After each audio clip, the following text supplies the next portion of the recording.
Metaphysics is going to have to be the quote-unquote religion of tomorrow. If it isn't, you're fucked. Totally and absolutely.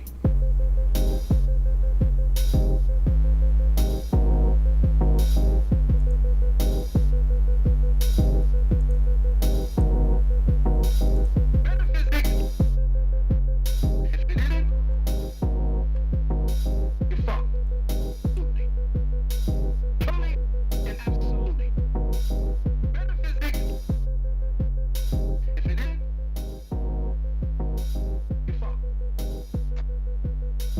Totally, absolutely. Religion. This thing Yo, on? oh yeah, oh yeah, oh yeah. Religion of Tomorrow is playing in the background. Everybody knows the motto. It's metaphysics or we fucked. Religion of tomorrow. We are live and direct, streaming on YouTube. And just to get everything started on the right note, I know we talk a lot of shit about the corrupt organization, the corrupt uh, organized crime gang that some people call them, the cops. Has been we gotta give them an opportunity to redeem themselves when they do something right. So I just want to say that a while back we talked about a cop in Florida, Sergeant Christopher Police. It's a hilarious last name for the police. Was charged with 4 crimes, including battery and assault on a law enforcement officer, felony assault. During the a stop where they were arresting a guy, they had him in handcuffs, and he was giving the cops a little bit of a hard time. And that's not like a fluff piece there. He wasn't really struggling. He was saying that the handcuffs were too tight, and he didn't like the way he was being pushed around. So he said, stop pushing me, stop, with the handcuffs and all of that. And as he was being put in the car, Sergeant Christopher Police decided to move the other cops out of the way and threaten the dude with a can of mace. And his words were, "The next time you get funny with my officers, I will remove your soul from your fucking body." While he was like shaking and preparing to spray the mace in his face. And while he was doing that, one of the female officers on the scene grabbed him from behind by his utility belt and gently pulled him away. She didn't jerk him. It didn't look like, she put too much force into it. She pulled him away from the guy. She's like, all right, all right. And then he turned around and grabbed her by the throat and said, don't you ever fucking touch me. So he's about to give her the business too. And it's all on everybody's body cam. And he sort of threatened her too. He's like, I'll see you in about 5 minutes. Like, I'm going to show you what's up. And since that has happened, he's recently been charged with felony assault and battery on a police officer. Because, to be fair, he didn't really do much to the guy other than threaten him. He didn't really shake him up, put hands on him, because the dude was already in the police car with handcuffs on. He just wasn't completely in the car. But son is, he's been arrested and charged with felony assault on a law enforcement officer. So I have to say, I don't know how this is going to turn out, but I got to say that's probably a step in the right direction for police accountability, I would say. I think it's a waste of everybody's time. You, The dude, I like the Charleston White version. listen, the dude that killed Oscar Grant got 2 years for involuntary manslaughter. So Mm. all of this is just pretending to do something when it doesn't matter. It's pretending to do something when it doesn't matter. He didn't fuck up the dude. You know what? As you told me the story, I've been completely out of the loop. I've been pursuing happiness and comfort as of late, so Mm. I have no idea what's going on in the real world. But when you told me that story, the first thing that came to my mind is, see, this is why women shouldn't be police officers. That's my take. No point. You can't beat anybody up. You're a liability to everyone. You should not be a police officer. So Yeah. that's what I take away. But so well, he threatened the dude, but he didn't fuck him up. He didn't really mace him. He didn't tune him up. You No, know, no. like my father was a police officer in the 70s. Dudes would get tuned up. When there was no body camera, they would fuck you up just to prove a point. That's why he ended up quitting. He's like, all right, I'm out. Like, I'm not trying to be Serpico. But Poacher now, like, I mean, relative to what it was. I mean, I guess there is always room for improvement. But I've been arrested. I've been in the leg shackles. I've been in the back of the police wagon with other pieces of shit. And in the times that I've been arrested, it everything has gone fine because I've just been compliant. I've just been compliant. I was just like, all right, I don't agree with this. I think you're wrong. And just to be clear, I've beaten every case. I've never been arrested because I was supposed to be arrested and I did actually something wrong. Right. So I was good to go, but you're not gonna be able to plead your case in the moment of arrest.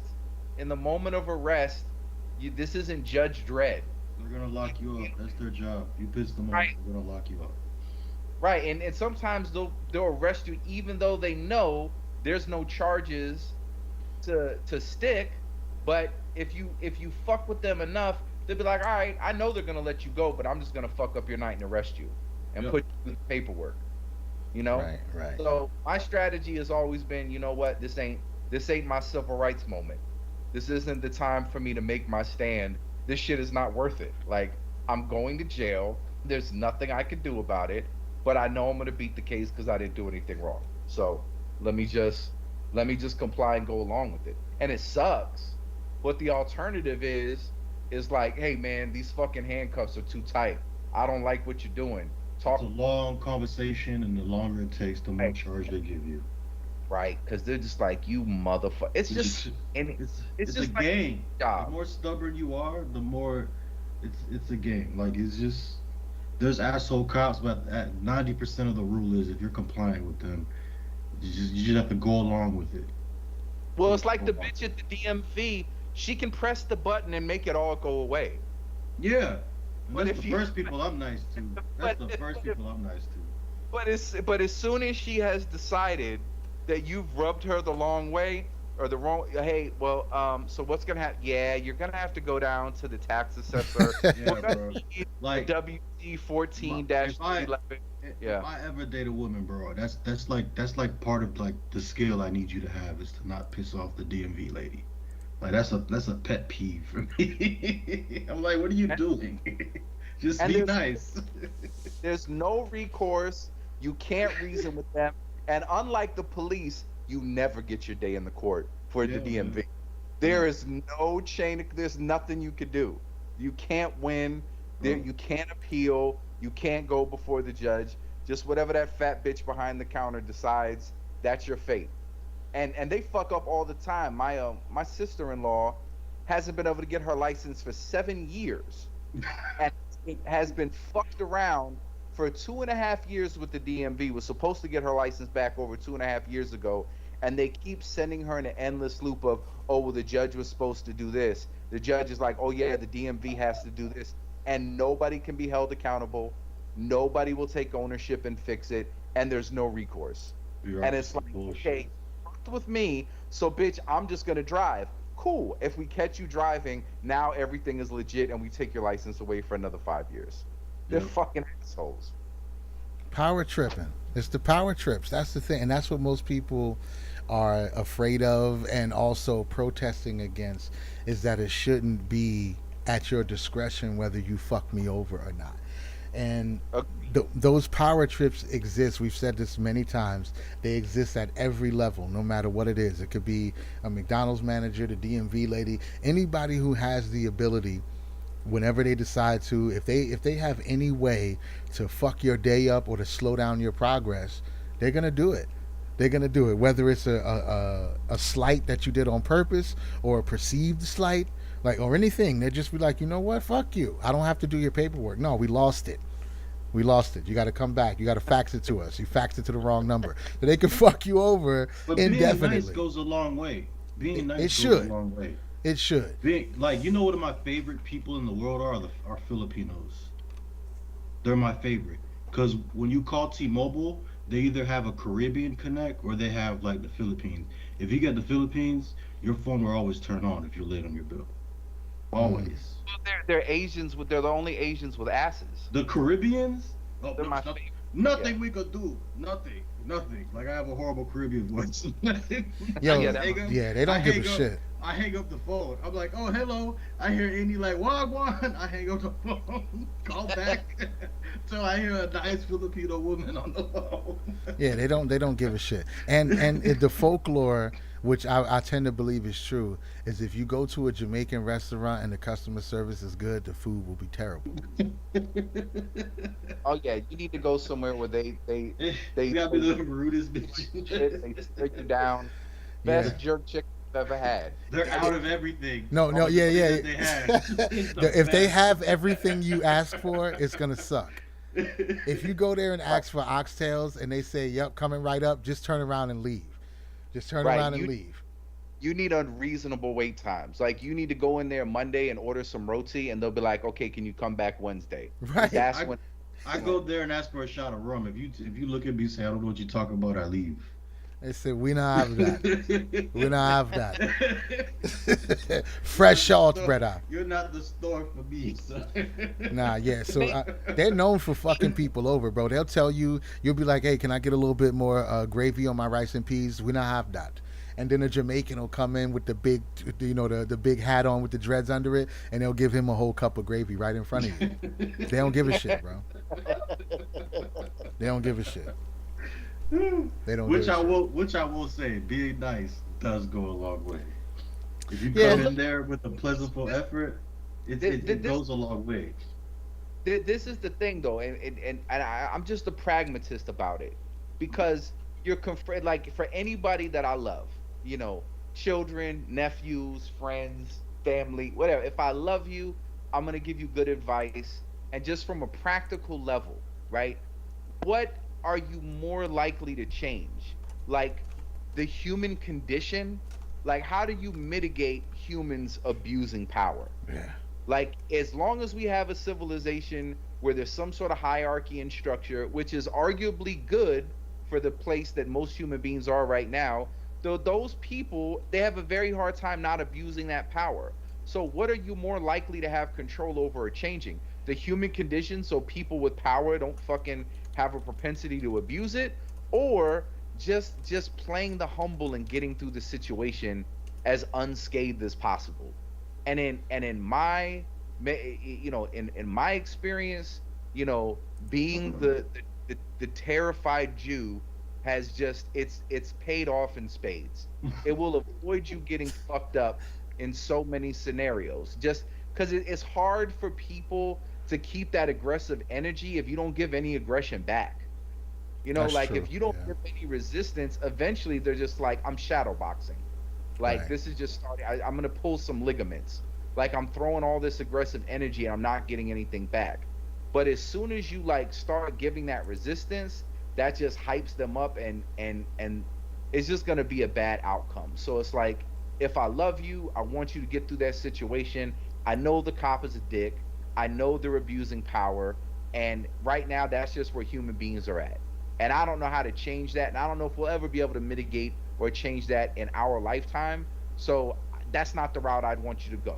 If I love you, I'd want you to be like, okay, just take this loss and just accept it. And there's been plenty of people made overnight millionaires because of video footage and bad police behavior. And a court is going to be infinitely more sympathetic to you the more you're not being an asshole. Yeah. You know what I mean? Like that's the footage they hate, because they know that payout is that woman who told the kid to fight the cops. You fight these cops. Bitch, he's in a car seat.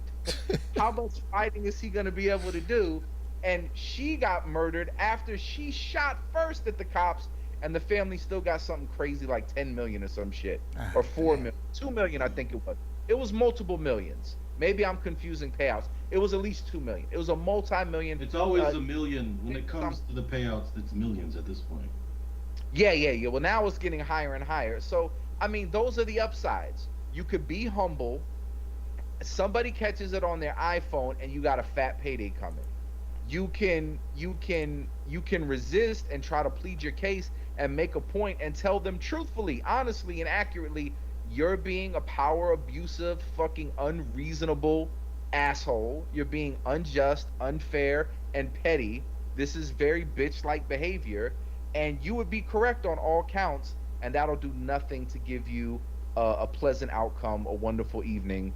And it's going to make you less sympathetic to the jurors that already want to give you money because everyone hates the police.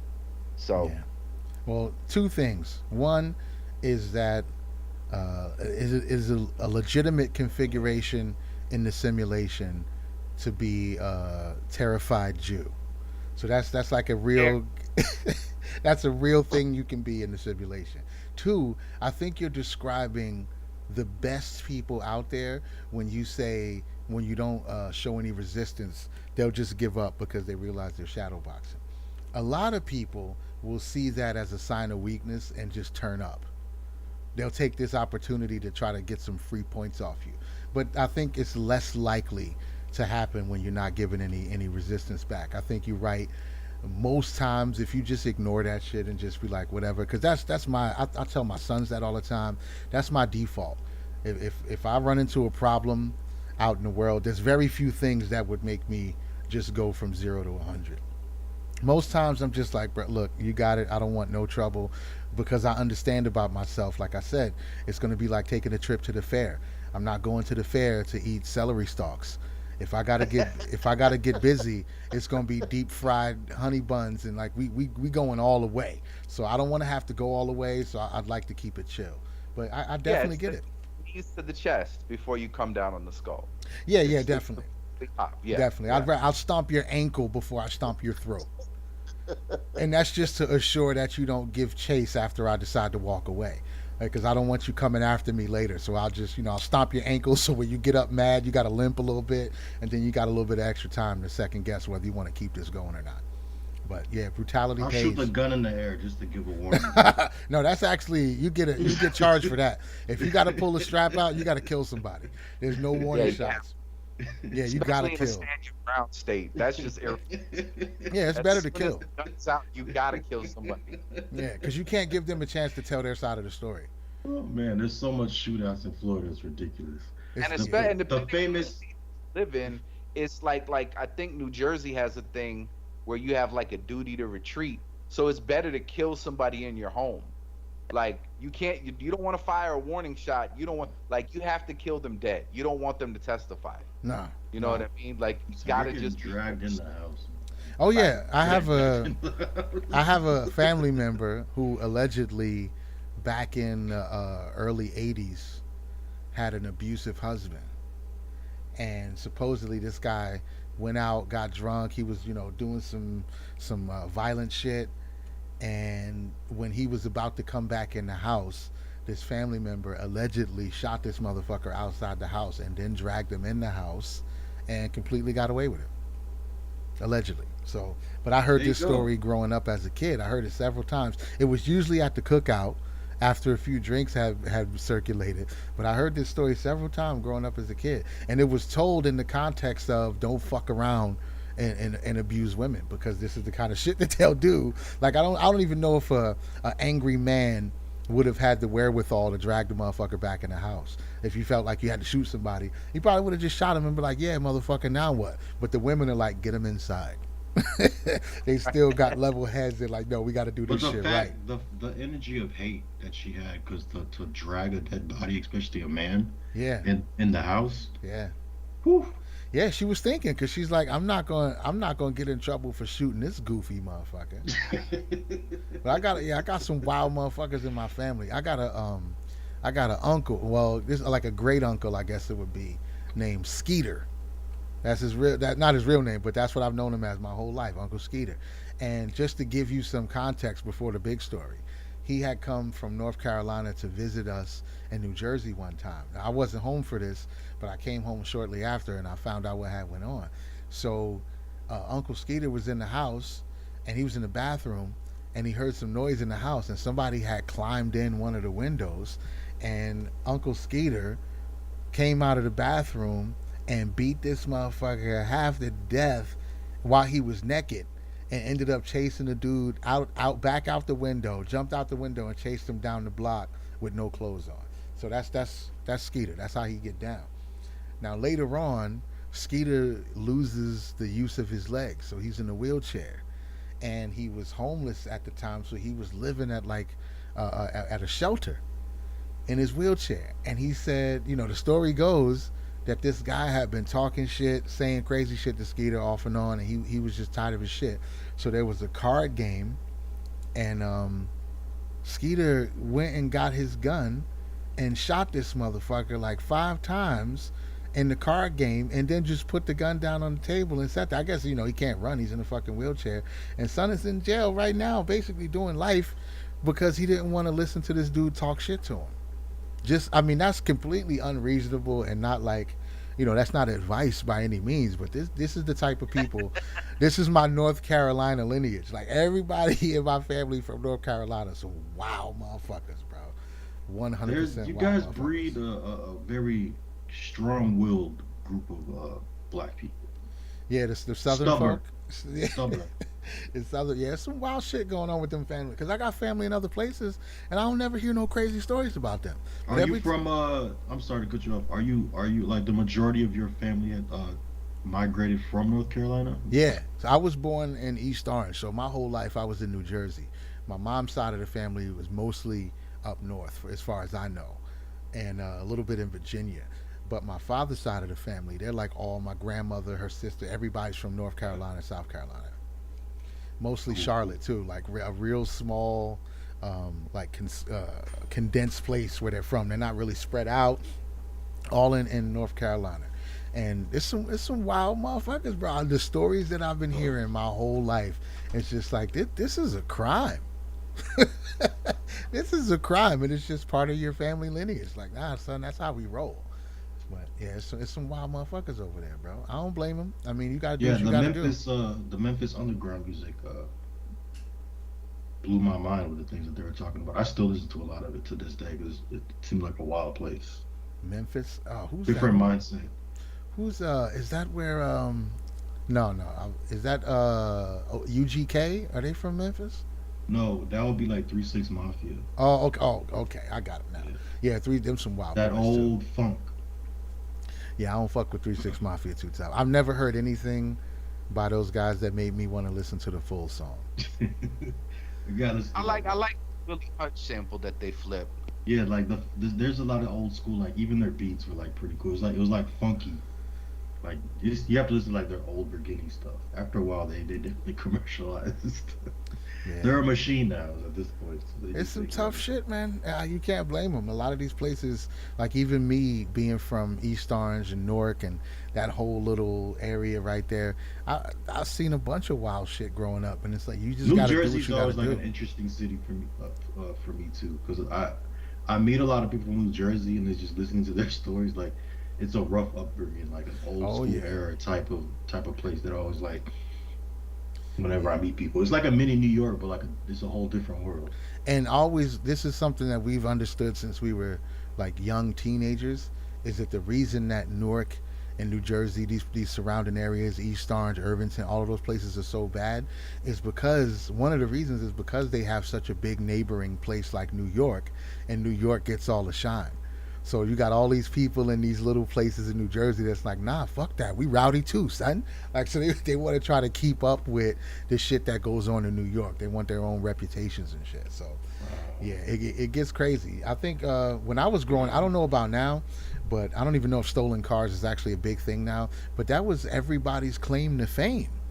They enjoyed being the stolen car capital of the world in New Jersey at the time. This was like, it was something like you go to a city and like, yeah, isn't the Rock and Roll Hall of Fame here? Like, oh yeah, we're proud of that. Newark, New Jersey was like, no, we steal all the cars. Yeah, That's our Hall of Fame. We steal all the cars. These people had, it was just the technology, the understanding that they had of how to steal cars with different tools. People would roll around with screwdrivers in their pocket because that's really all it took. You hop in, you fucking do this and do that, and you fucking now you're driving somebody else's car. And back then people would keep stolen cars for weeks. They would park them somewhere and tell their friends where they parked it, and then that guy would go get it and drive it around for a few days and park it somewhere. It was like it's a culture. It was a car theft culture in New Jersey when I was growing up. I just found out today that Compton has been in the top 10 murder states in the U.S. since the 80s, and I think in the late 80s it was number one, but it's been in the top 10 since the 80s. It's been putting up numbers. It's a consistent performer. Yeah, big numbers since the 80s. Like Wow. they're dropping a little bit now.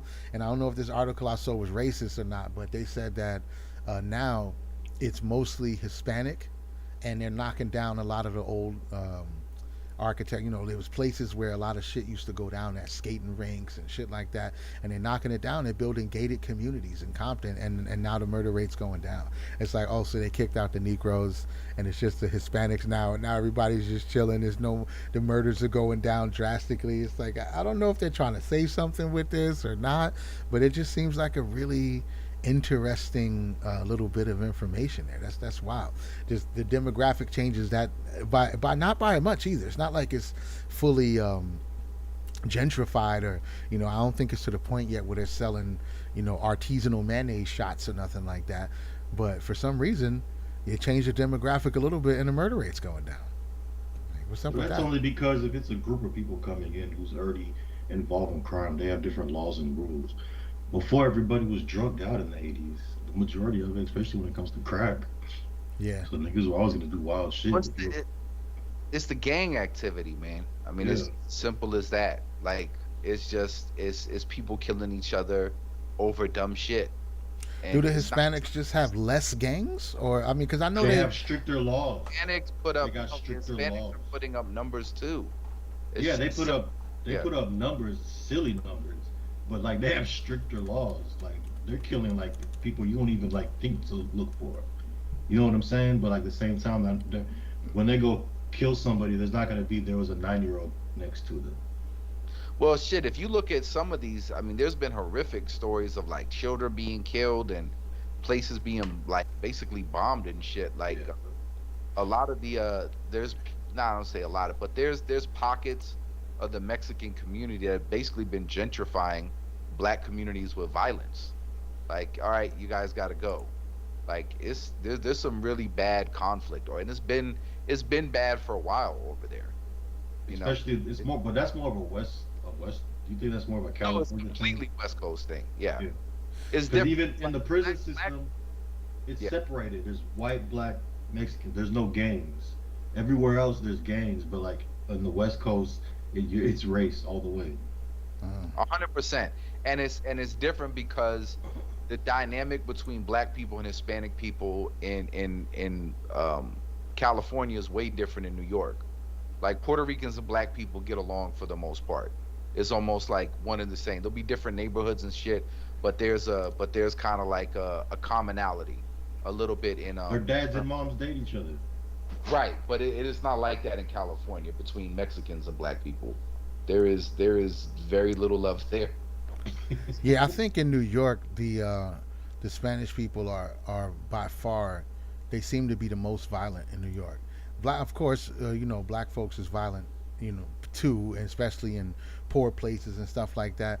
But It's the Aztec they're Mayan not as blood. right. They're not as they don't seem to be as organized. Like they're just out doing wild shit. But in New York, you got all of these fucking Mexican mafia. I don't know if that's it, but I know one of them is the Trinitarios and the fucking Latin Kings and That's shit like that. Dominican Republic. That's Dominicans and Yeah, Puerto and those Ricans. motherfuckers are like really organized and they carrying out hits and shit like that. Maybe the black folks are too, but most of the news we hear about the black folks are just like random shootings. Somebody got shot or somebody got jumped. But Because the these, gang structure is different. right. These Trinitarios will send 50 people with machetes to your fucking block and chop a bunch of people up Yeah. or some shit. Like they're just way wilder when it comes to criminal activity. Niggas shoot each other for petty shit. Just dumb, Right. stupid shit. Right. But like these guys go like really on the deep end. That those are just the stories that make the news, so it's low hanging fruit. But I would like to think there's some very sophisticated, low key, precise murders being carried out by black people that we don't hear about. And I would Oh yeah. credit that. Are they like it's like the hitman? It's a Negro with a bald head and a barcode on the back of his neck, rolling around New York doing silent kills and shit. And he's a complete professional, and nobody knows his name. And he Yeah, has 3 kids, and he takes care of them all. yeah. He wears a And that's suit, a black suit with a red tie. right. It's Every day, if right? you see him coming, you know what's going down. Yo, that's crazy. But also, quick shout out to Papi with the Ox, Jose Alba, Yeah, because good. they dropped the charges against him.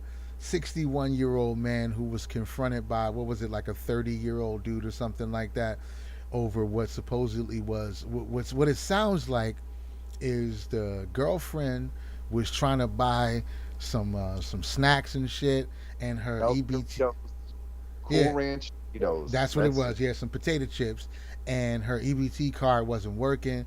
Or son, Poppy with the Ox said that it wasn't no money left on it, and somebody I didn't hear all of the audio from the tape, but it seems like the girlfriend was saying like you could just let us have it. It's only $1, something like that. Why you making a big deal over this small amount of money?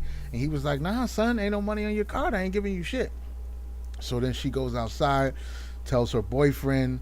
Her boyfriend comes in and starts threatening dude. He goes behind the counter and starts threatening him. He pushed him a couple times. And by the way, the guy who came in arguing about the Cool Ranch Doritos was wearing a $350 T-shirt.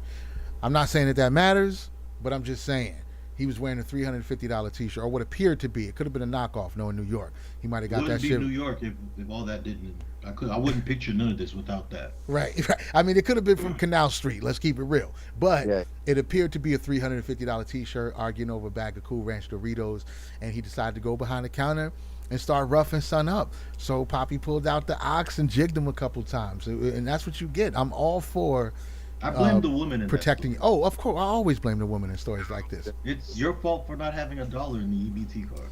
and it's No, your fault listen. for not being able to just take the L.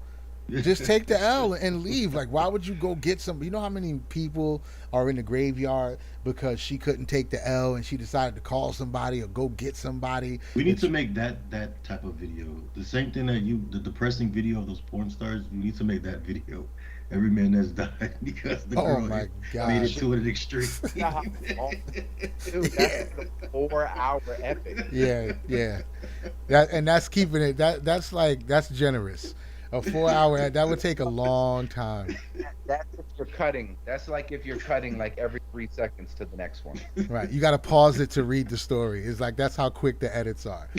But yeah, but son got poked up, and I thought something that was interesting was they was trying to charge the old dude with having a knife, but the woman also had a knife and she stabbed the old man on his arm. She cut him on his arm, but nobody has even attempted to bring up any charges on her, which is very interesting. That's like, what's really going on here? You tried to lock him up for defending himself against a dude who was half his age and super aggressive, but she also poked him, but nobody's trying to bring up no charges for her. I guess it's just a wash. They're like, yeah, you're getting embarrassed on TV, and your baby dad, possibly your baby daddy, got killed right in front of you. So maybe they just want to give her a break. I don't know, but she should be charged too. That's I don't know if it would be attempted murder, but it's definitely some type of aggravated assault with a deadly weapon at least. I But hope he fights it with full force. well, no, they dropped the charges. They dropped the charges. They had him. No, They, for her to get charged. oh yeah, Right. After a whole bunch of people complained, and keep in mind, like this is a place where a congressional candidate was almost assassinated, and the motherfucker was let out immediately. He ran up on a congressional candidate and tried to and said, I'm gonna kill you. I'm gonna end you." He vocalized it. You know what I mean? He Jesse Smolletted hate hoax talked, like announcing the motive as he's committing the violence. This motherfucker was released right away. This dude was attacked first. Clearly it was self-defense. And this is just something that makes it extra disgusting to me. Whenever and I don't care if it's a young dude and an old dude or a big dude. Like I got that same kind of disgust like you talked about, like the instinct of like hating bullies. You Yeah. know what I mean? Like whenever I see something where it's like you're clearly the bigger, like you're taking advantage of the fact that you're in the position of power. You know what I mean? Like it's an admirable thing to use your power to protect somebody weaker, but when you're the aggressor to somebody that's like for any reason, they're older, they're smaller, whatever. When you're the aggressor to somebody that's weaker than you, that shit is just extra gross. So this is a dude that's clearly he's half his age. He's bigger than I'm sure he's stronger than him. He's 60 years old. I mean, how much testosterone are you pumping out at that age? But he just didn't know. It's like this dude's from the third world, bro. Like he's probably stabbed people that way many a times to get over here. That's In the his younger price of years, he would have stabbed that. Yeah, easy. Oh yeah, yeah. that he knew where to go. He went right for the jugular. And it's on videotape.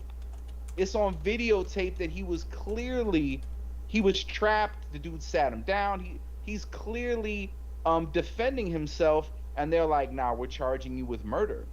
Like the selective prosecution in the state of New York, politicizing it and weaponizing, the justice system is just fucking disgusting. Like all these people that have committed murders and rapes and violent shit out right away. Just here, go back. Just get back into the G-pop. Like that's what New York is right now. It's general population. Everybody is in prison. Don't make eye contact. Be armed at all times. Like it's really really fucked up that they're not prosecuting anybody except like they went after this dude hard, like to make an example out of him. And if there wouldn't have been that public outcry and that outrage, I'm absolutely sure that dude would still be in Rikers Island right now. So are we saying that New York is back at the 70s now? We're having 70s New York. I think the numbers would support that. I don't know. I don't know. Like I think we are in a Taxi Driver, New York. Yeah. We just Yeah. need Like the PTSD World War II data. You can't be playing with them brothers like that, man. You can't be fucking around in the bodega, son. Like that that might be one of the dudes who shanked Rebenga at the beginning of Scarface and shit. Like, you know what I'm saying? You can't be, leave it at that. You can't be fucking with these dudes though. You It was don't the know what. Raging Bull. Did you fuck my wife? Yeah, you can't. You can't do it, bro. You can't do that. Everybody knows not to fuck. Like, it's same thing would be if you live in a place like Miami. Like, you don't fuck around at the Botanicas or something like that. You don't. These certain places, you would rather you could go into a Walmart and punch somebody who's stocking the shelves and be better off than going into a bodega and fucking with one of. That's a whole nother world. That's almost like that's like that. They got diplomatic immunity in the bodega. So you can't be fucking around like that, bro. Oh, man. You can't I do always that. think But about my little time in New York, bro. Like it was those bodegas was like the craziest. Like they had everything. Yeah, They had and everything. nothing got no prices on it. I was like, there's Chinese food here. Yeah, you can't fuck around with that. That's a whole nother world, bro. That's like they're on sovereign land at the bodega, and it's like that too. Like in some places in South Florida with the Haitians, you go fucking around with some, they might not never find your ass. You fuck around with the wrong Haitians. You can't be doing that, bro. And you just like some random guy from New York. You walk in and you don't even speak another language. That's first of all, that's where you fucking up at. These people speak another language and they could be setting up on you and you wouldn't even know. you. Right. You don't know whether they're taking inventory or they saying get around behind them. You hit them high, I hit them low. You don't know what's going on because you don't speak their language. Same thing. You fuck around with some Haitians, you don't know what they're talking about. If you don't mess with people who speak a second language. That's just a good rule. But what I do love about that story is that everybody looks bad in that story. Like it's an advertisement to abandon the Dick Cloud voodoo doll. Like Yeah. everybody looks bad. Like the black couple is on welfare and unreasonable and petty about give me the bag of chips for free. The Spanish dude is a bodega worker, but of course, low key, a trained assassin that's Right. great with the razor blade. Knows how to get to the jugular. Right.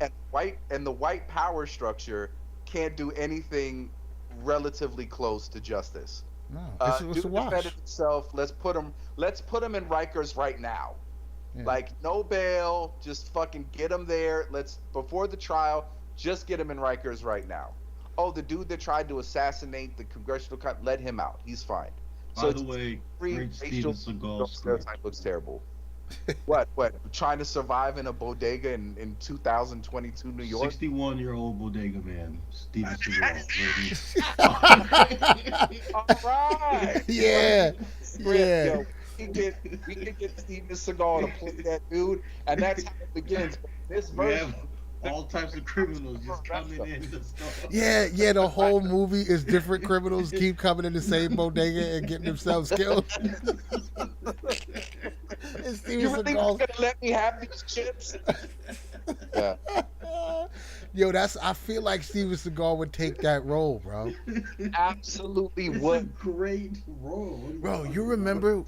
remember back in the day, it was a long time ago on the internet when some black dude was talking shit to an older guy on a bus and the dude on the bus lit his ass up. He beat the shit out of him, and that spawned like a whole side meme because the guy sat down and his nose was leaking, and he said, "Call the ambulance."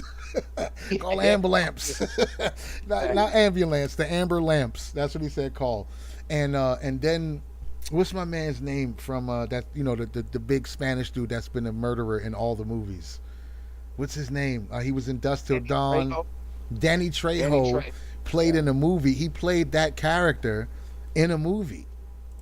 So he totally played the guy who beat up the black guy, and he turned him into some kind of hood hero and shit like that. It was kind of disrespectful, but it was a hilarious exploitation movie at the same time. It was called Badass, and he they dressed him up exactly like the guy who beat the dude up on the bus. Now first of all, that was a funny ass story because it seemed a little bit weird from all angles. The reason that the fight started is because the the black guy on the bus had on some nice shoes, and the other guy complimented his shoes, and he was like, "Yo, they're shiny." Like I guess he assumed that the guy shined the shoes himself, and he said, "How much would you charge me to shine my Stacy Adams?"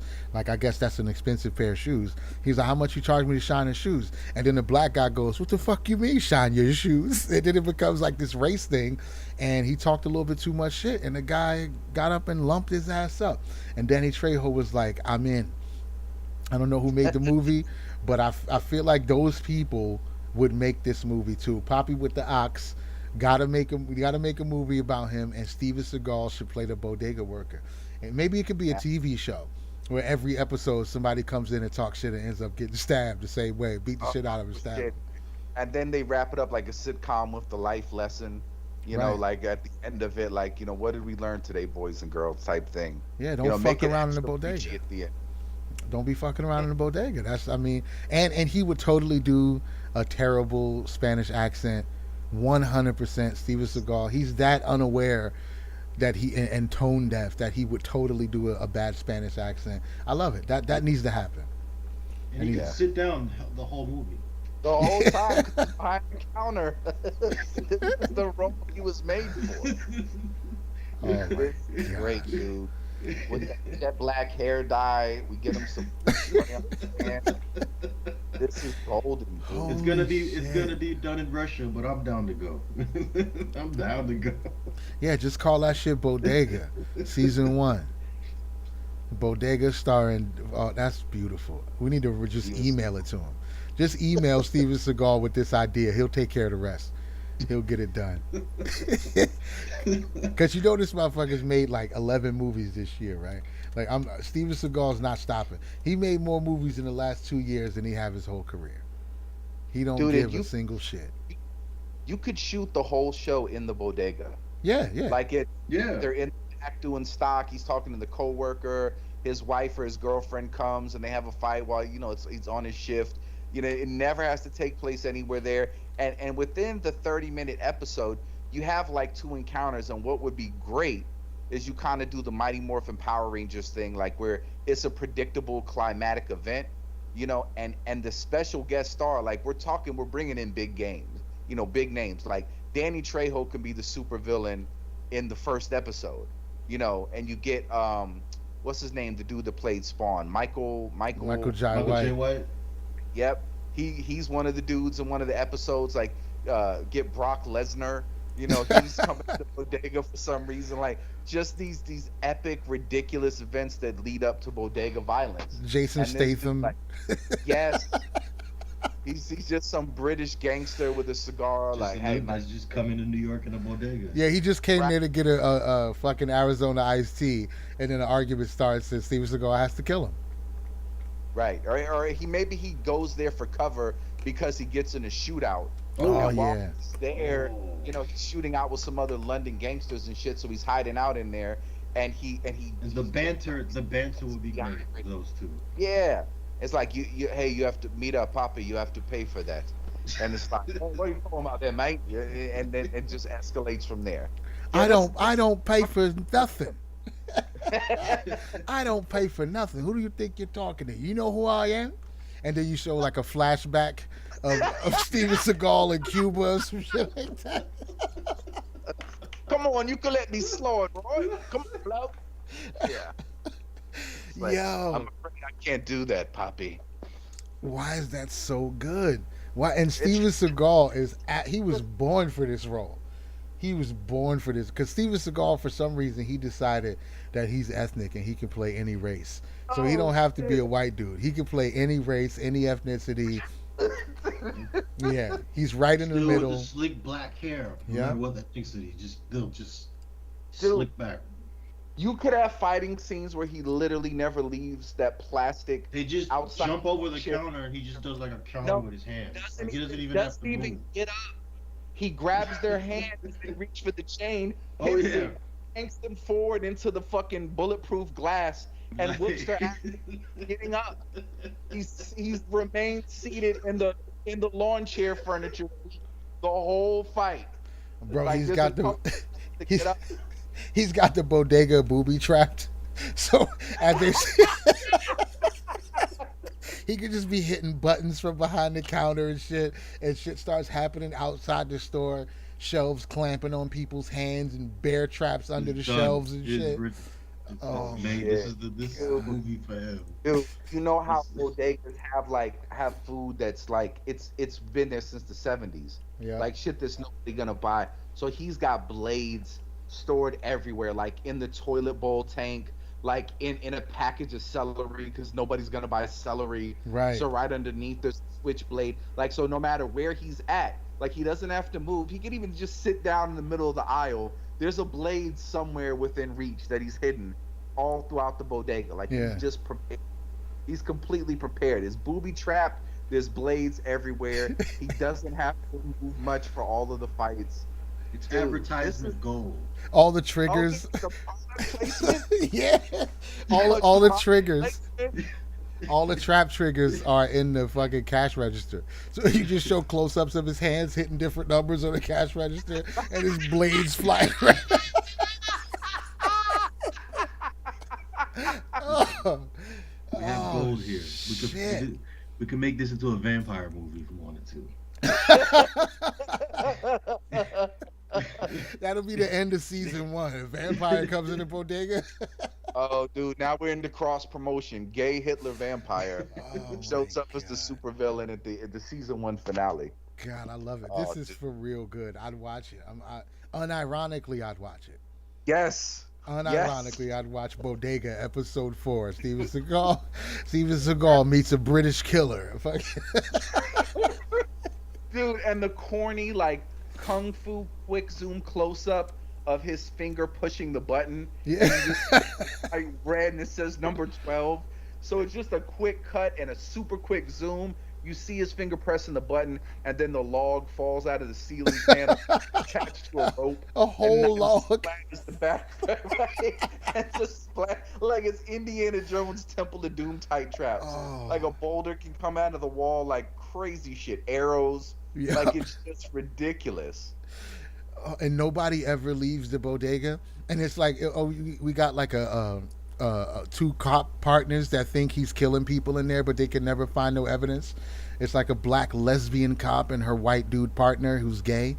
And they come in there and they're looking around at the floor and they're like, how come it seems like there was a commotion in here or a struggle? He's like, nah, I just dropped the chips, man. I had to clean up and sweep. It's okay. Don't worry. It's okay. They can never find any evidence. They can't pin none of the bodies on him. And you know why? Because there's a Chinese food next door, and he sells all the dead bodies to the Chinese. No, that's racist. But we got to figure out a way to get rid of all the bodies. No. Don't let racism stop you from a good idea. That's true. That That's true. that has to be. If you want, if it, we can make it Vietnamese Right. to Right. maybe Right. soften the blow a little bit. There we But go. you can have reoccurring characters too. Like there can be like a Jamaican dude who's like the Pepsi delivery man who comes to do the restock of the Pepsi products or some shit. And they have a little, and he can maybe like give him information or something. Like there's a broader relationship there. Like the way that you could do the whole thing from the bodega. Like every episode, like Genius. you never need another location. We got to bring back the evil Jamaican villain. They haven't brought the. We haven't had a good one since in the '90s. Well, no, there was a Jamaican villain in what's the show? It was a black superhero show on Netflix not long. Oh, Luke Cage. In Luke Cage, there was a Jamaican villain. So I think the Jamaican guy should restock the store, but he should be a really nice guy who is completely aware of how dangerous the neighborhood is. So he's worried about Steven Seagal's character. So he's coming. He's like, "Yo, be careful, man. There's a lot of bad dudes in town. They look like they're looking for trouble." And Steven Seagal's like, "Don't worry about me, Papi. I'll be all right." You know what I'm saying? Oh, there's a new gang in town. You hear about these guys, man? And he just warns them every time he brings the new products. And Steven Seagal's like, "Nah, I'm good, G. Don't worry about me." And he's just whipping ass and killing people every time they come in the shop. And then the cops show up at the end looking for drops of blood and shit like that. They're looking around the store trying to find it. Like, I know I saw 3 gang members come in here. Like, nah, you must have the wrong place, man. I don't know. I don't know what you mean. And he's just a badass. Like there's woman after woman that comes up with like a little boy saying it's him. Like, when are you gonna accept Eduardo and finally claim him? Like, so Damn. somehow he's getting all these bitches pregnant too, but you never see him leaving the bodega. It's like So the Equalizer, but just in the bodega. He's just super efficiently killing mad people. They keep showing up. Hitmen, murderers, rapists. Everybody keeps coming to the bodega. And nobody makes it in and out. None of the bad guys can go in and out of the bodega without starting some shit. Like, they can't just come in and get a beer and leave. They always start talking shit. Yeah, I think that's absolutely amazing. And that is right up Steven Seagal's alley. I don't care what nobody says. That's a perfect thing for him. He would love to play this role, bro. Especially at this stage of his life. Because he's Papi with the ox right now. He's an old man. He'd be sitting down on a stool. He don't want no trouble, but if you bring him some trouble, he'll fold your ass up, bro. Yeah. Oh shit! And then he gets up off the stool. The stool becomes the weapon. It's just the laziest fighting. Right. I gotta be sitting down, and if I'm really exerting some energy, maybe I get up off the stool and start attacking people with the stool. But he has to have that same no intensity, barely even trying, not Right. moving even apparently very quickly, but somehow it's just fucking everybody up. And the formula, yeah, that's always how it is. Like, earlier in the episode, it's just some knuckleheads and some troublemakers, in different situations. And he hands out the life lesson to them after he whoops their ass. There's 2 groups of people in there fighting, and he settles their dispute after fucking them up, and then that's like just the local neighborhood run-of-the-mill thugs. But then it upgrades to, by the end of the episode, there's the supervillain. Something brings a supervillain into the bodega by the end of the episode for the climactic, epic ending scene, the finale. Like, I and love it. it's coming. It's completely formulaic, but you love it. Like, every episode is a moral lesson, a booby trap, a hidden knife, a regular thug, and then a supervillain by the end. God, I love it, dude. This is going in. This is going into the universe. We're building this into the universe. We're gonna find some way to perfectly combine Jose Alba, lovingly referred to as Papi with the ox, and could mix him with Steven Seagal and come up with the perfect merge of those 2 characters. And yeah, the bodega, bro. Just call it bodega. Just keep it mad simple. And he knows everything that's going on in the neighborhood. What about Ox Poppy? Ox Papi. Ox Poppy sounds like a art house film or something. Ox Yeah. Poppy. Yeah, because it's like slang, but we nice it up like art house style. Ox Poppy, son. Yeah, that's it. That's it. After that, I want Leonardo DiCaprio to play Hunter Biden in the younger years. Oh shit. Damn, I feel like he could pull it off too. Absolutely good. Yo, is it me? I saw a video somebody put together, which I thought was one just delectable chef's kiss video.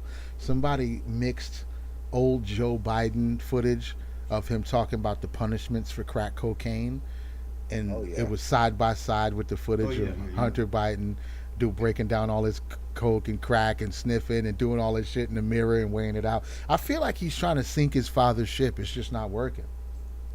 No, I think he's the one blackmailing him, dude.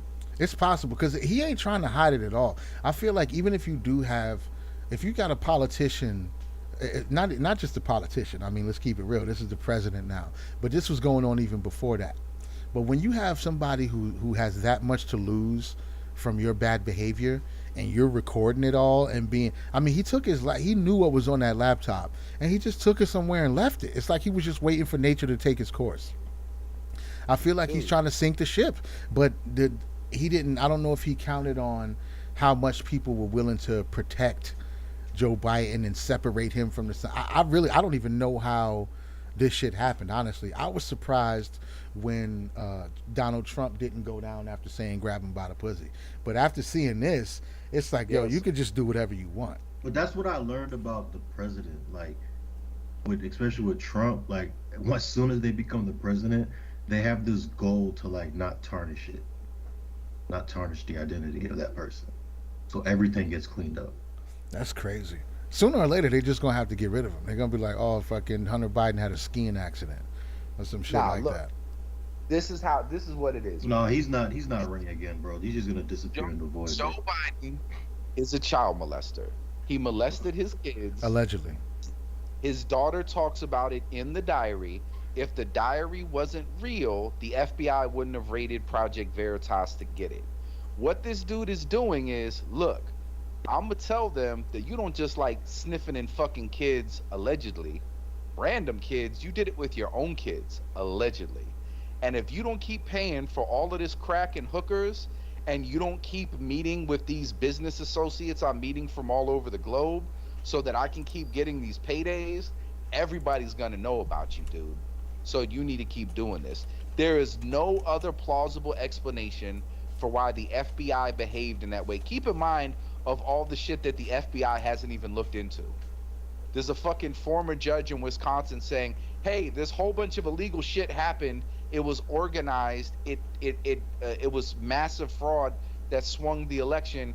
Can I please get some FBI agents here?" And the FBI agents show up and they say, "Hey, stop looking into this." Like, that's what the FBI is doing. But and you get in the motherfucker in horns that fucking walked around and didn't break a fucking thing, and the goofy dude that smiled as he walked off with the podium, and fucking grandmothers and all this. Like the FBI is tracking them down, hunting them down and getting them. But yo, all this shit but a diary, that it's not even real. It's not really Ashley Biden's diary, but you're gonna go and invade a newspaper. Like when you found out that ABC knew Jeffrey Epstein was fucking kids, why didn't the FBI show up like, yo, what else did you know about Jeffrey Epstein that you weren't releasing to the public? Wouldn't the FBI go raid those offices and try to figure out, hey, you're fucking a whole island of kids, but there's a little diary that alleges that Joe Biden might have fucked his daughter. Y'all kicking down news agencies' doors to get that fucking diary. That's some weird shit. And then on top of that, this dude has made hundreds of millions of dollars at this point as a crackhead. Let's put a crackhead at the head of the gas board. Let's put a crackhead as the head of this fucking natural gas company in China. Hey, we've got our emergency reserves. We're going to give it to the American people. Psych! I'm going to sell some of it to China. Guess which company I'm going to sell it to? Oh, just the company my son has 10% holdings of. Oh. Like, Can't be any more so why would all of this shit be done that brazenly and Hunter is cataloging all of it because he's the one blackmailing him? I'm telling you, that's absolutely what it's got to be. Because Wow. nobody's that stupid. I don't care how addicted to crack you are. That dude knows how to tie a tie and put on a suit and give an interview where The he crack can. just gives him powers. He's a genius. He's an evil genius. The crack just gives him powers. Yeah, crack affects every race differently. It seems to completely destroy black people, but for They some make reason, superhuman out of fucking white person. yeah, that shit We is. could make millions. We could make millions. Dude, all he does is fuck hookers, smoke crack, and cash checks. It's That's like the the black man's kryptonite, bro. It it's just doesn't yeah, it's work the kryptonite backwards. for black men, but for Hunter Biden, it's the heart-shaped herb. That's the shit T'Challa took to turn him into the Black Panther, bro. He's doing great. He's doing Oh, great great, man. with It his gives crack him it addiction. gives him genius business acumen, so much so that he's making huge fucking deals as the executive of all of these different businesses in different fucking fields, right? His dick is hard constantly. I mean, fucking, I can't imagine being 50 years old and fucking that much. Like he's fucking whores It's the crack. constantly. It's the Oh, crack. there's pills and shit for now. These days, there's pills and shit. Medically, you listen. can do it for hours if you want to, and In- feel nothing, have no soul in your body. It's just there. Listen, in any event, he's fucking winning. He's fucking Yeah. winning. He's the whole Pornhub catalog. He's fucking all of these hookers. He's doing coke and he's running companies. You know what I mean? Like, yeah, That's the American dream right there. Yeah, I have to say it's impressive. I can't even front. Like Just just the crackheads the that I learn and hear about don't achieve feats like that. yeah, just the at all. hookers and the running of a company is impressive enough. But when you add the crack consumption to the mix, that's just like that's elite athleticism at this point. You can't even Yeah, like- can't even be mad at them. It's like driving. It's like Fast and the Furious, like driving a car into space. Like that's the level of insanity. Yeah, for real, for real. He's the main character of a Michael Bay movie at this point, and his whole existence must be fucking with the probability of reality. What's the chances that nobody in his circle, nobody in his field of vision or field of consciousness, even none of those people have had the power or the willingness to take this information somewhere that could be hurtful. Everybody who like the people who got the laptop turned it over to people who fucking shelved it for like 2 years or something. Like, how did this never land in the hands of somebody who was just going to blow it wide open? How does that happen? because they're all in on it. They're all in on. Look, dude. Let's just go through some of the events. Okay, let's just go through a couple. Okay, he fucked his dead brother's wife and got her pregnant. He pissed off a woman because, or his I guess his sister-in-law, because he was allegedly sleeping with his niece. His girlfriend gets mad at him, so she ditches his pistol. He texts her and says, "I think you ought to get an AIDS test." Oh, wow. He's running around, allegedly, fucking people's nieces, fucking his dead brother's wife, fucking innumerable prostitutes, ditching pistols, doing coke. He got his father to pay for a hooker with a credit card. He paid $10,000 for a hooker. Joe Biden came in and saved the day with the payment. Like, all of this is on the record. Like, this is the lifestyle that this man is leading. He's a superhero. His middle name is pretty much his middle name is Pookie at this point. It's gotta be. It's gotta be. There's no better thing you can call him. He's living the life of a 100% superhero crackhead right now. Thurston Pookie the third. He exists on the lowest and the highest of planes. Hunter He's- Pookie Biden. This- I don't know. This is some epic shit. I'm not even mad at him at this point. Like anybody who could get away with that in real life probably would. If you could smoke crack and not become a destroyed, emaciated homeless person, if you could smoke crack and run multi-million dollar companies and bang high end hookers all day, how many people in the world would choose not to? He's living the dream. Yeah. He's living the dream. I can't even be mad. My father's the president. I do what the fuck I want. If you don't like it, say But something. they're saying this was pre-president. That's what they're saying. Oh yeah, Well, this ain't his first rodeo. This vice president era shit. That's what they're trying Right. to push it back to. Right, because Which that's makes it even more wild. well, that's when he was leveraging that meeting. So what happened was is once his dad was guaranteed to become the president after Clyburn endorsed him, he started leveraging that for huge paydays. Cause like, okay, you got to end with the vice president. That's worth some money. Oh, and by the way, now this motherfucker's about to become president. And then that's when they started getting, like fucking $100 million paydays.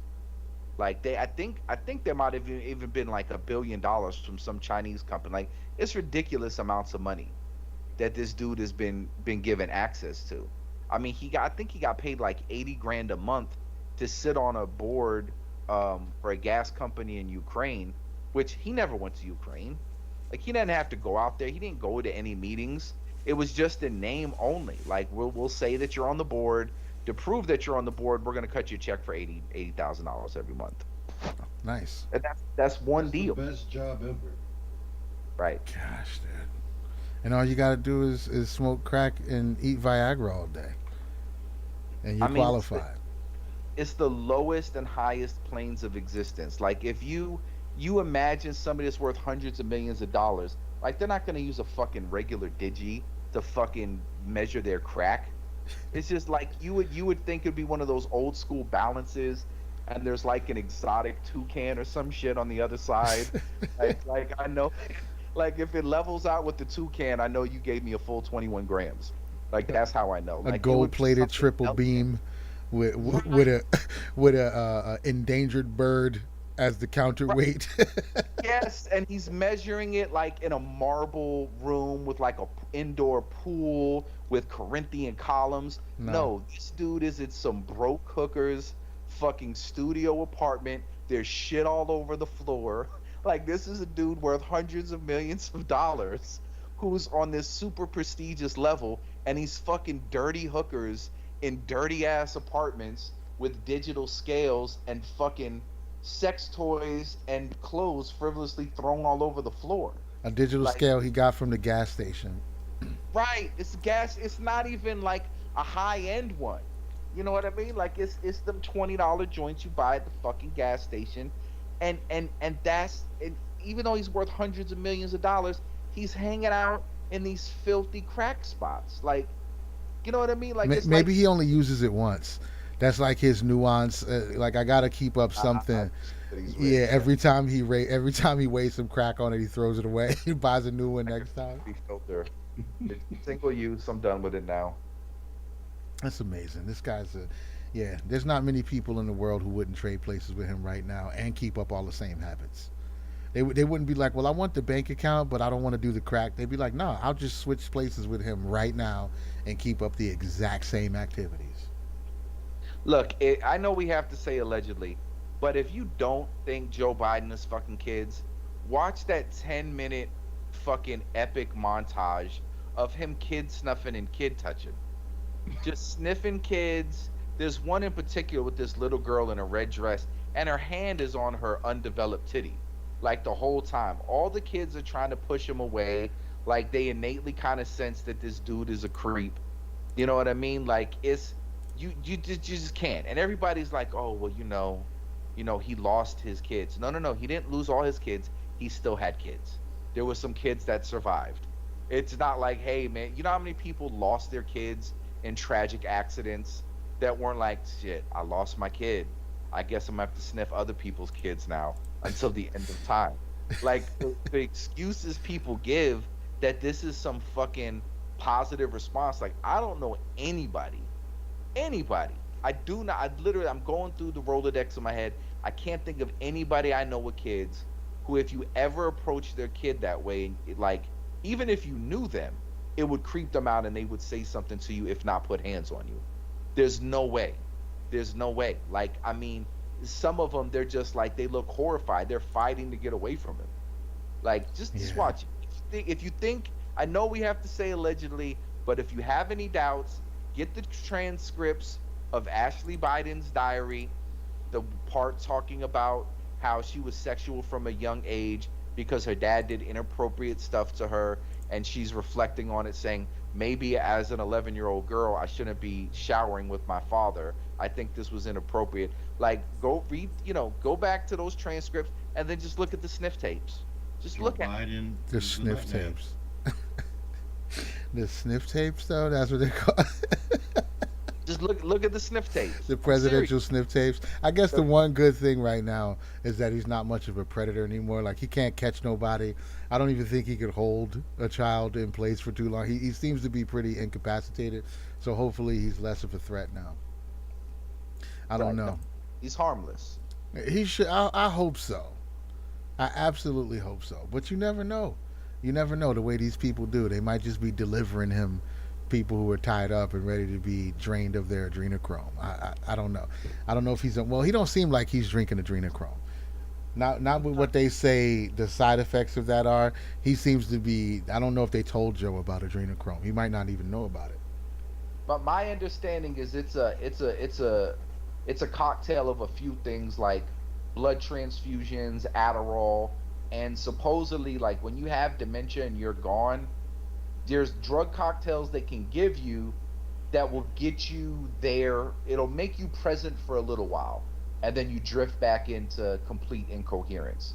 And that seems to be the pattern. Like, he's not readily available. There's a lot of days where he's completely away from the public, no press briefings, no nothing, no appearances. And then he'll come out for a couple of hours and he's given these really basic instructions. Like, I don't know if you saw that shit with the cue cards or whatever that he had. Yeah. And it's face the audience, greet the audience, sit down, thank them for coming. Like, you say, and they capitalize you. Like, it's basic shit, like he's fucking retarded. And it would make sense if you're basically waking somebody out of like an intellectual cryogenic freeze in dimension land. They don't know what's going on. He's basically the weekend. They're weekend at Bernie's in him. This is what's going on right now. Our president right now is basically a whole movie of Weekend at Bernie's. Right, and Kamala Harris was the insurance policy to not assassinate him or want to get rid of him. Oh Yes. shit! Wow. This is yeah. the end result of Weekend at Bernie's. Wow. He's died a long time ago. We're just watching like a man being. Yeah, they're killed. like, if we let this body drop, you know who gets the seat. Yes. And they're This just is like, weekend- just let him this ride it whole out. 4 years is Weekends at Bernie's. This is what's going on right now. They might have a Mr. Hyde formula for him too when they want to get busy on the holidays, weekends and holidays. He might want to really get busy, so they hit him with the adrenaline cocktail, just jab it in him, and let him party for the weekend. Him and That's Hunter it. party together. There's probably like a little child dangling behind the camera, and he's like, "Oh," it wakes him up a little bit. That's like the carrot on the stick. Yeah. It's just a kid. They He's just like, got "Oh, a kid shit. Oh, hanging read on the a cue rope. card. Okay, yeah. That's the Democratic platform. It's a sexy 10-year-old laying on a body of fetal parts, and that's just the sexiest thing to him. That's when he starts getting hyper and wiggling around in his seat, like, oh buddy, like, I know what I'm getting. We going to Sizzler. We going to Sizzler, bro. Nah, that's terrible. All that is terrible, and this is a reality that I deeply want to reject. But at the same time, you didn't do it. It's like, you don't have to own this is on them. This is the people that rule us. They're fucking We're just watching the show. That's like we're just trapped they're the in ones who like leave their documents on the floor, and we're just reading it. well, that's part of the spell. They've always been saying this ever since Behold the Pale Horse days. They've always been saying that part of the spell is to flaunt what you're doing in front of everybody, but to count on the fact that everybody's so bred and circused out that they won't do nothing about it. They won't do. They're like, yeah, you know what we're doing. You saw the list. You know what's up with Epstein. You know he didn't kill himself. What are you gonna do? Are you gonna storm the castle? These Well, guys tried it. these are the same people that were in Babylon and wanted to fuck the angels, the male angels. These are the same people we're dealing with. Well, listen, it's the Yeah. rules of the fucking Enochian aliens. It's just the rules. It's like, listen, we set this up. We're giving you these skills. We're teaching you these things that are going to lead to what's called civilization. It's a concrete Babylon fucking dystopia, but you'll be in charge and you'll get to sniff kids. So here's the keys to the kingdom. Run with it. And I think because they'll say shit like, I mean, even when people were like, because there was a time where like the New World Order was a conspiracy theory. It's just, no, that's a conspiracy theory. And then I remember when I was a kid and George Bush just came right out, was like, in a new world order. We're gonna have a new world order. And now you have them saying the same things now, like, oh, the Great Reset is a hoax. And then you have all these people going around just saying it out loud. So I do think that there's something, and I buy into a lot of the Phil Valentine shit regarding movies too as predictive programming, because it is a lot of those stories. If you read the subtext, it's promoting a certain principle, even if the story has a good moral thing. Like they're still showing you decadence. Like if you ever notice in all those, one of my favorite examples is Friends. Like, hey, we're broke, so three of us live together in an apartment in New York. Well, what does it look like? Like this. Like all of this nice furniture, and look how beautiful it is. And like all of those in those movies, that's a part of it, is like the set, the scenery, these really expensive houses. Like in some form or another, like there's something to be flaunted or something to be promoted. And I do think to a certain degree, like, yeah, they kind of tell you. They kind of tell you like, oh yeah, we're trying to go to Mars. We don't give a fuck about this shit. Yeah, we're Right. trying to get out of here. Oh yeah, yeah, yeah. We're having sex parties with masks. Absolutely. And a hooker may turn up dead here, but who's gonna care? Nobody cares about Right. hookers.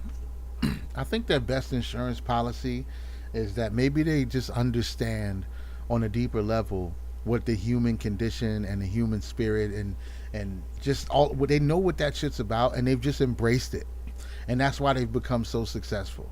They've convinced everybody else to try to suppress their natural urges and all this other shit. Like we've already known, especially when it comes to the debauchery. We know they didn't want to stop people. Like they don't want to stop orgies as a concept. They just want to be the only ones that have them. Everybody else can't do this. This is for us.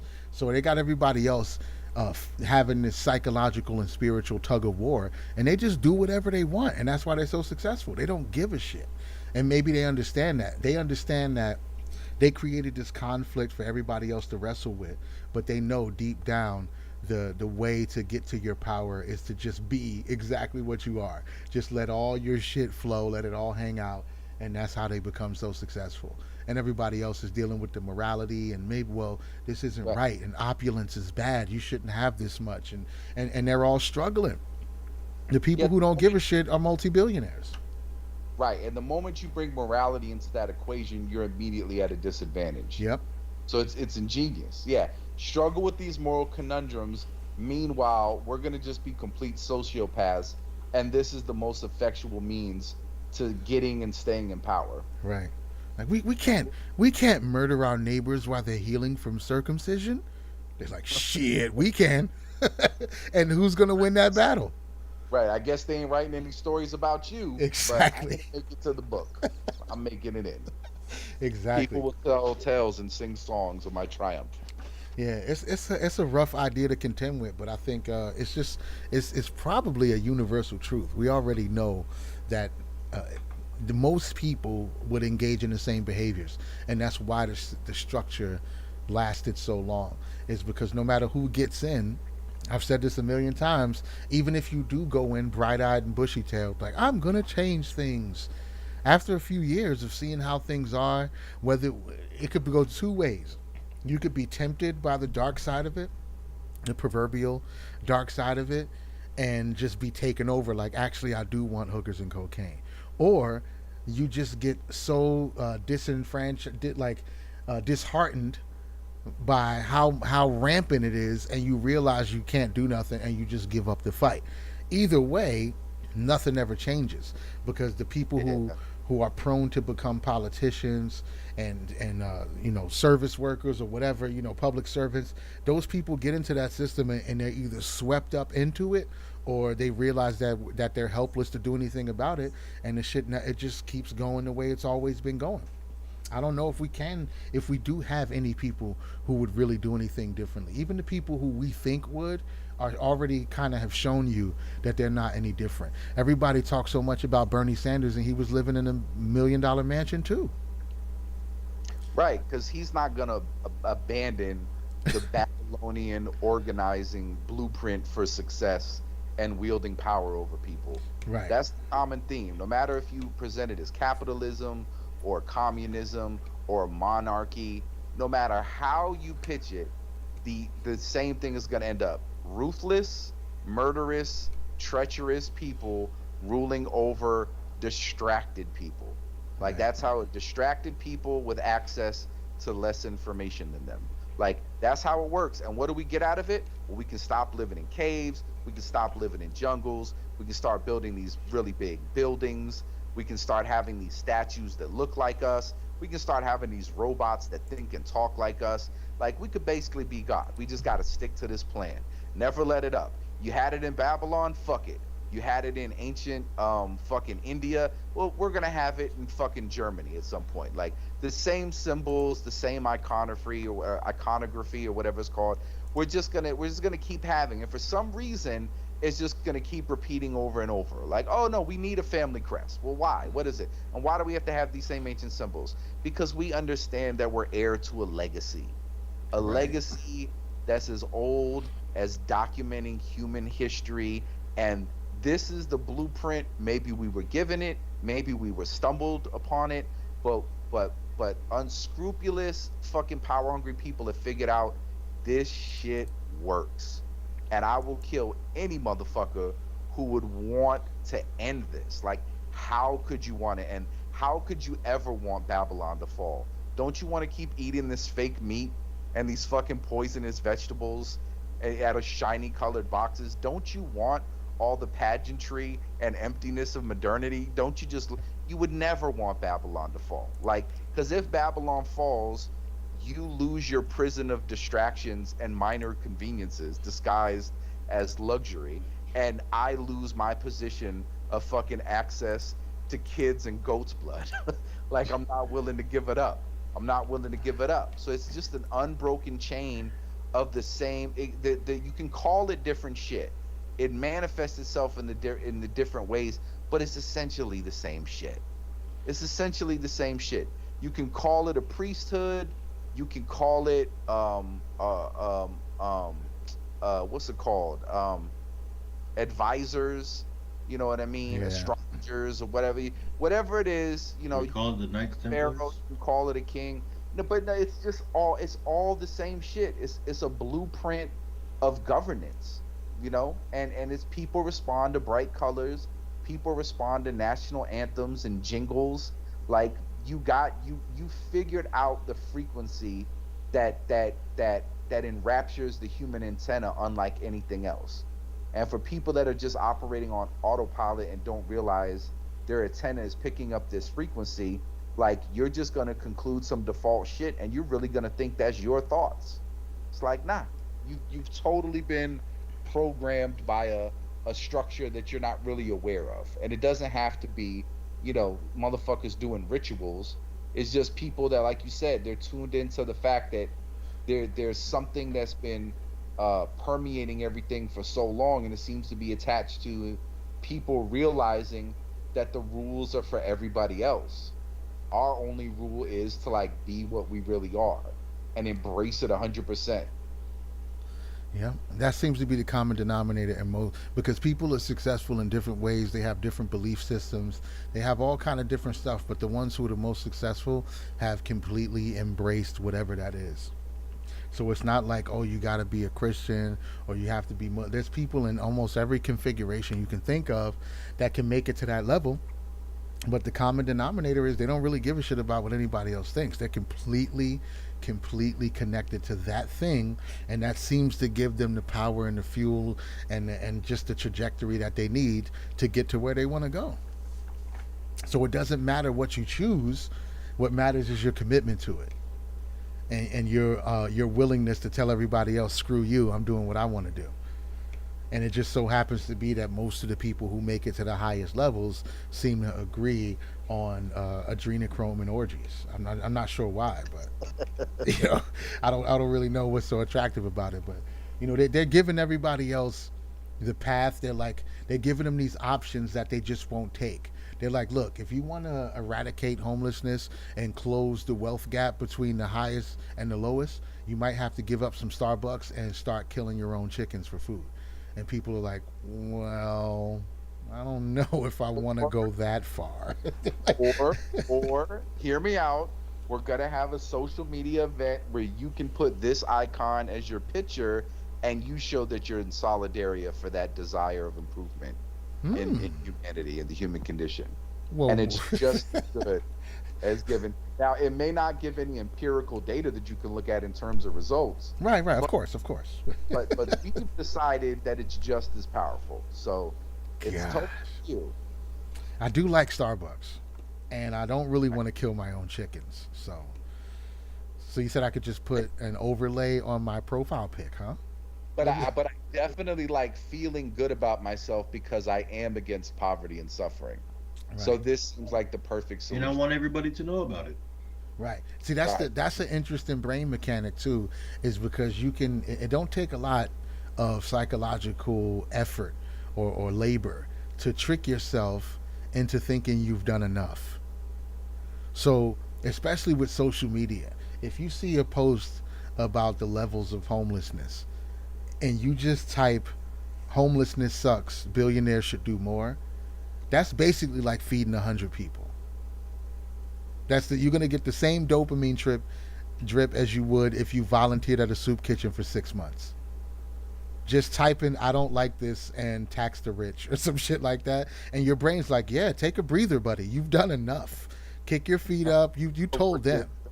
Yeah. You showed them, didn't we?" And that's it. Treat yourself to a Starbucks latte. Exactly. I felt a rush when National Geographic blocked me on Facebook. Oh shit! National Geographic. What did you do to get blocked by National Geographic? They had some documentary about like the world's strongest woman. Apparently, like she was like poor or some shit. So I was like, I didn't say bitch, but I was like, the bitch couldn't get a job as a security guard. The world's strongest woman. Yeah. What? I'm not even gonna say. I'm not gonna do it. Is that like being the world's tallest midget? I mean, like, you're gonna sell me that she's the strongest woman in the world, like she couldn't get a job as a security guard, like. Oh, nice. She's Polish. Aneta Florczyk is the strongest woman alive. A Polish native athlete broke the barrier in powerlifting. Well, that was probably before the trans men got in there. I don't know when she won her award, but I'm sure somebody who was born as Kevin has beat that record by now. I don't know. That's pretty gangster. I'm gonna have to look this up and see what she was doing with herself. She's probably taking steroids though. But then again, she's from Europe. Maybe she's got some of that. Some They of take that. steroids for breakfast. That bro. They Thor build those kids up Bjornsson in the beginning. bloodline. She might have. She might legitimately have some of that strongman bloodline in her, bro. That Thorian bloodline takes drugs. Like they have no problem taking drug enhancements. I'm pretty sure if she's not doing it on her own, she has a friend for vitamins every morning with her breakfast. Like, don't forget vitamins. Like no, Hitler made sure like he spread that indoctrination. She's like, no, this is just vitamin C. He's like, but it's in a hypodermic needle. What are you talking about?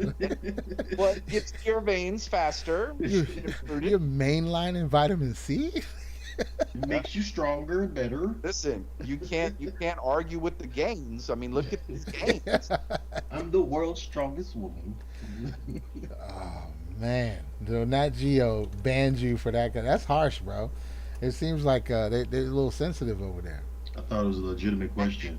And keep in mind, they've been sending books pornography to kids for fucking years. Years. What? Years. I remember being in Titties, school, black, dark seeing all them titties. African titties, and as a Oh kid, man. thinking like, I don't think I'm supposed to be In seeing. the in the library. No, no, you don't understand. This is nature because they don't wear shirts, so you can look at these titties. Well, maybe that's okay there, but are we here? Like, isn't this wrong here? Nah, kid, look at Yo, these titties and they tell would me. have those in the libraries. They would have Now I those in think the that's only library. because of your proximity to black culture, growing probably that triggered that space for you. Because I think their intentions, that's basically like looking at a naked monkey. To them, they're like, this is just the wilderness. This is just animals in nature. You shouldn't be aroused by this. Hey, to me, I was as a young man. Well, that I makes was sense like, for you, nice but I titties. mean, for Nat Geo, I was like, those are perfect. at Nat Geo, like nobody's gonna get aroused from this. This is a naked animal. She's quite fit, quite fit. Very fit. Yeah, I never thought about that, bro. I never thought about, and that's true. Like I've seen a lot of it over time. I remember going and waiting in places like when I was young. My grandmother would take me to some store, whether she had to get the car worked on or something, and they would have magazines on the table for you to just kind of, waste your time. And they always had National Geographic magazines, and there was a very good chance that you could see some boobs in the National Geographic magazine for sure, all the time, all the time. So yeah, I never thought about that. They had a way to sneak it Uncensored, in. great pictures, great quality. Damn. It really got creepy though is when Nat Geo started putting in that centerfold. Then it was like kind of, it's kind It definitely got a little dirty when you had a centerfold. of like they start posing the natives like put your hands on the tree and then put your head looking behind you over your shoulder and kind of bite your lip. All right, here we go. That's Damn, great. yeah. What do you think the logic is? Like even as far as natural censorship laws go, how do you circumvent censorship laws? Education. They just mix it up with education. Listen, Damn. they've been grooming us. It didn't just start. It didn't just start. Cause I remember in school, like one of the art teachers had, like this is like in middle school, had like a book about like it was a children's book about fucking. I remember it, What? seeing it.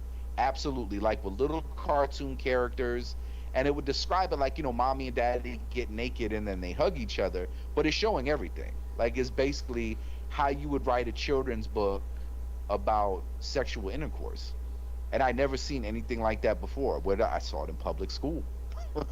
Public school is where I saw it. So this shit's been around. I just don't think it was as prominent.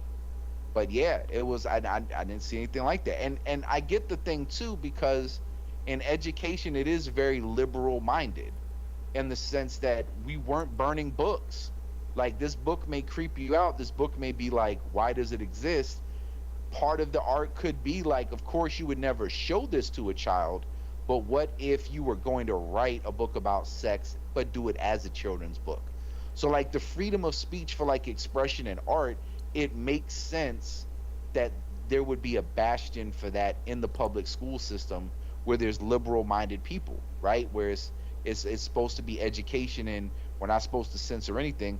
But like, yeah, I mean, I don't know, man. Maybe that's atypical, but there's always been creepy shit accessible in the public school system.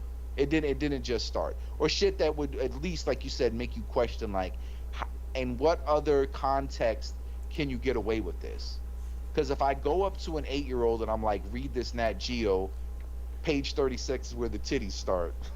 Or if I go up to an 8-year-old and I show them a Hustler magazine, right? Like one's gonna get me into prison and one's gonna make me a public teacher, free of, like, like. But how? Like, right? How can you parse that out to say that you're not doing exactly the same thing? Well, one is just educational, and one is specifically trying to be sexual. It's like, and you know what? You'd be absolutely right in making that assessment. That's a reasonable assessment. But you wouldn't do that same thing with any other art. Like, you can't get in the mind of the artist or the person giving the speech and saying that, this is your intent. Like, intent's a lot harder to prove. but for all intents and purposes, both of them involve titties, and in some cases, full frontal nudity.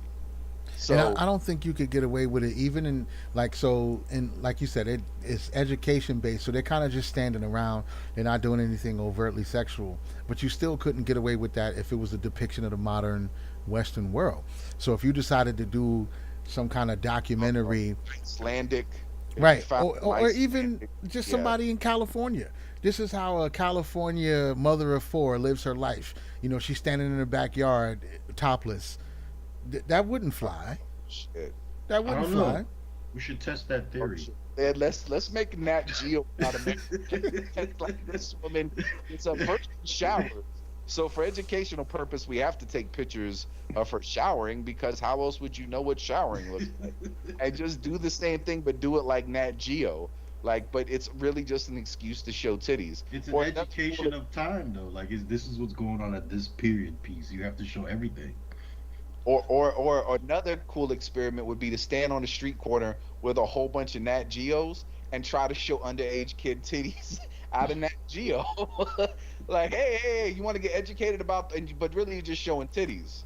You know, you go right to the page with the titties. Like, hey, well, why are you out here? Well, basically, we just want to get kids more, educated and interested.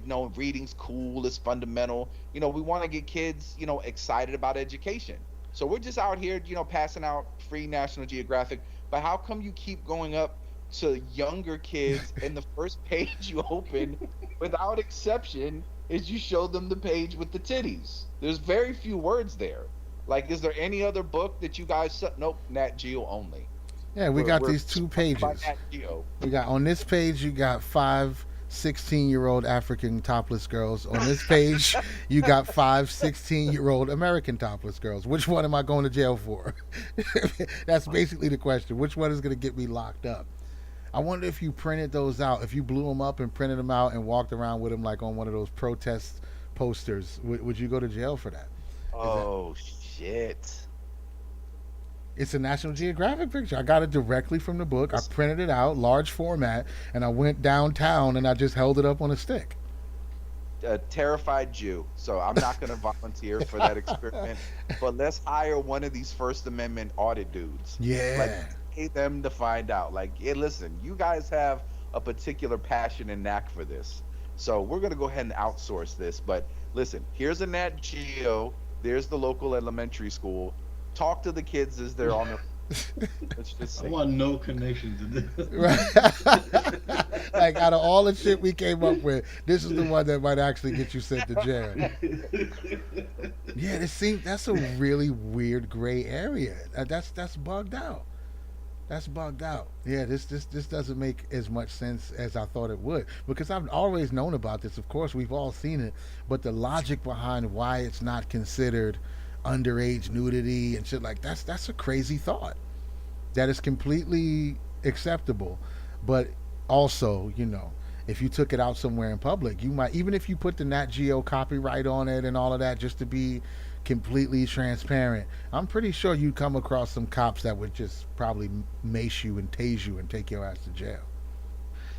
Dude, there's a lot of traumatized 8-year-olds who had a third grade teacher who wanted to play Nat Geo. Right, right. That's really strange now that I'm thinking about it. I never even thought about why that's okay. One, why it's not seen as blatant pornography, and a lot of these a lot of them are probably kids.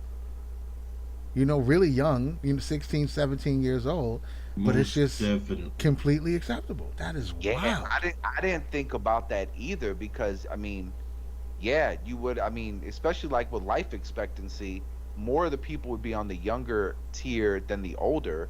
There's no birth certificates that these photographers are reviewing, right? So I mean, you gotta think that you're seeing underage titties in that geo. Is this just a porn loophole? Is this just a straight up porn Porn fetish loophole. loophole? So maybe This we is should. why Natural Geographic existed in the first place. All the other stuff was just, Yeah, again, everything else was subterfuge for sub-Saharan tits. this was all made for. I think we should back up. I got a feeling that geo is gonna send out They're sophisticated, disciplined black assassins to Right, murder us right. in very discreetly. Yeah, this might be the one that launches the whole shit right here. We was waiting for that episode that would get us to cease and desist. This might be the one. And right, and this would Damn. start off with like, we didn't say nothing when you revealed how we ate babies as we raped them. Right. We didn't say anything when you talked about the whole world being. But now you guys have. This is where we need to make our presence felt and let you know we're watching. Like, don't reveal the Nat Geo underage porn loophole, please, or we will take God. you down, gentlemen. Dude, this it feels dirty. It It feels does. dirty. It feels like we stumble into something that we weren't supposed to stumble into. This is weird. I'm gonna have we just gonna need a part two. We gonna have to bring this back. I'm gonna do some research this week. I'm gonna do some research. Yeah, we gonna have to make a part two out of this. This is a deep rabbit hole right here. This is a really deep rabbit hole. I need to know why that's not for one at the surface level why it's not pornography, and the second question is why is it not underage pornography? Right. And why is it not distributing pornography to a minor when you Right, put Geo? in schools and in libraries, completely accessible. Wow, wow. We just look behind the curtain a little bit. And for people who consistently and pride themselves on looking behind the curtain, this is weird. This is very strange. Because some of This the is what it's pictures like to I'm walk looking into at, an adult VHS store with a curtain. dude, some of the pictures I'm looking at on Google Images right now, I feel like could get you in trouble. They should at least, but they're not. It was put Nat Geo. Yeah, just as long as it's hashtag Nat Geo, there's nothing they can do. Wow, dude. You know what's hilarious, dude, is you walk into an old school library with all the books, but they have like a curtain, like the video store. Like where they got when you just go in there and it's where they keep all the Right, Nat right. Geos. Like Through the they start, saloon doors, you got to push through the saloon doors. if they started having their libraries set up like that, just to make it more blatant, like, oh no, no, this is definitely pornography. It's always been Yo. pornography. Yeah, I feel like we're gonna get a visit from the Men in Black. They're gonna come with the little flashy thing and be like, "That shit y'all was talking about, don't talk about that shit no more, bro." Right. There's not gonna be a part two. We're gonna let this part one ride. Yes, Yeah, till the yeah. bitter You guys do your own research. How about that? Y'all do your own research. I don't know if I we want did to. we did the legwork Yeah, here. yeah. We made the introduction. We cracked the egg. The rest of the way is for you to break the shell on your own. But this seems like yeah. This is a conspiracy theory. This is one of them conspiracy theory movies like Mel Gibson. They're chasing you around and shit because you bought a copy of Catcher in the Rye at the library. Now they know what city you live in or some shit like. This is weird, bro. This ain't right. This ain't right. and you know what? This is one of the things that no one has ever touched on. I've never heard Yeah. anybody go out there and say like this is why, because there's a lot of conspiracies you could attach that would already line up with the shit that's out there that you could attach this to as a part of an agenda. So it's crazy that nobody's made hay of it or pointed it out before. But yeah, I think I'm in the same place as you. Like this is the first time that I've really thought about it, and I guess maybe because I'm engaged. Because if you're not, I mean, how many times as an adult do you engage National Geographic? Right. Like the childhood memory, you know what I mean? And in that context, you take it for what it is. Like, oh, this is the one place we can see titties, and nobody seems to bat an eye about it. So I don't know. I guess this is a. Yeah, I But then guess free back to look tits. at it as So an adult, right? Go back as an adult and look at it you're like, yeah, that is kind of weird. I think it's the first time I really thought about it. yeah, don't look a tit horse in the mouth. Don't ask too many questions.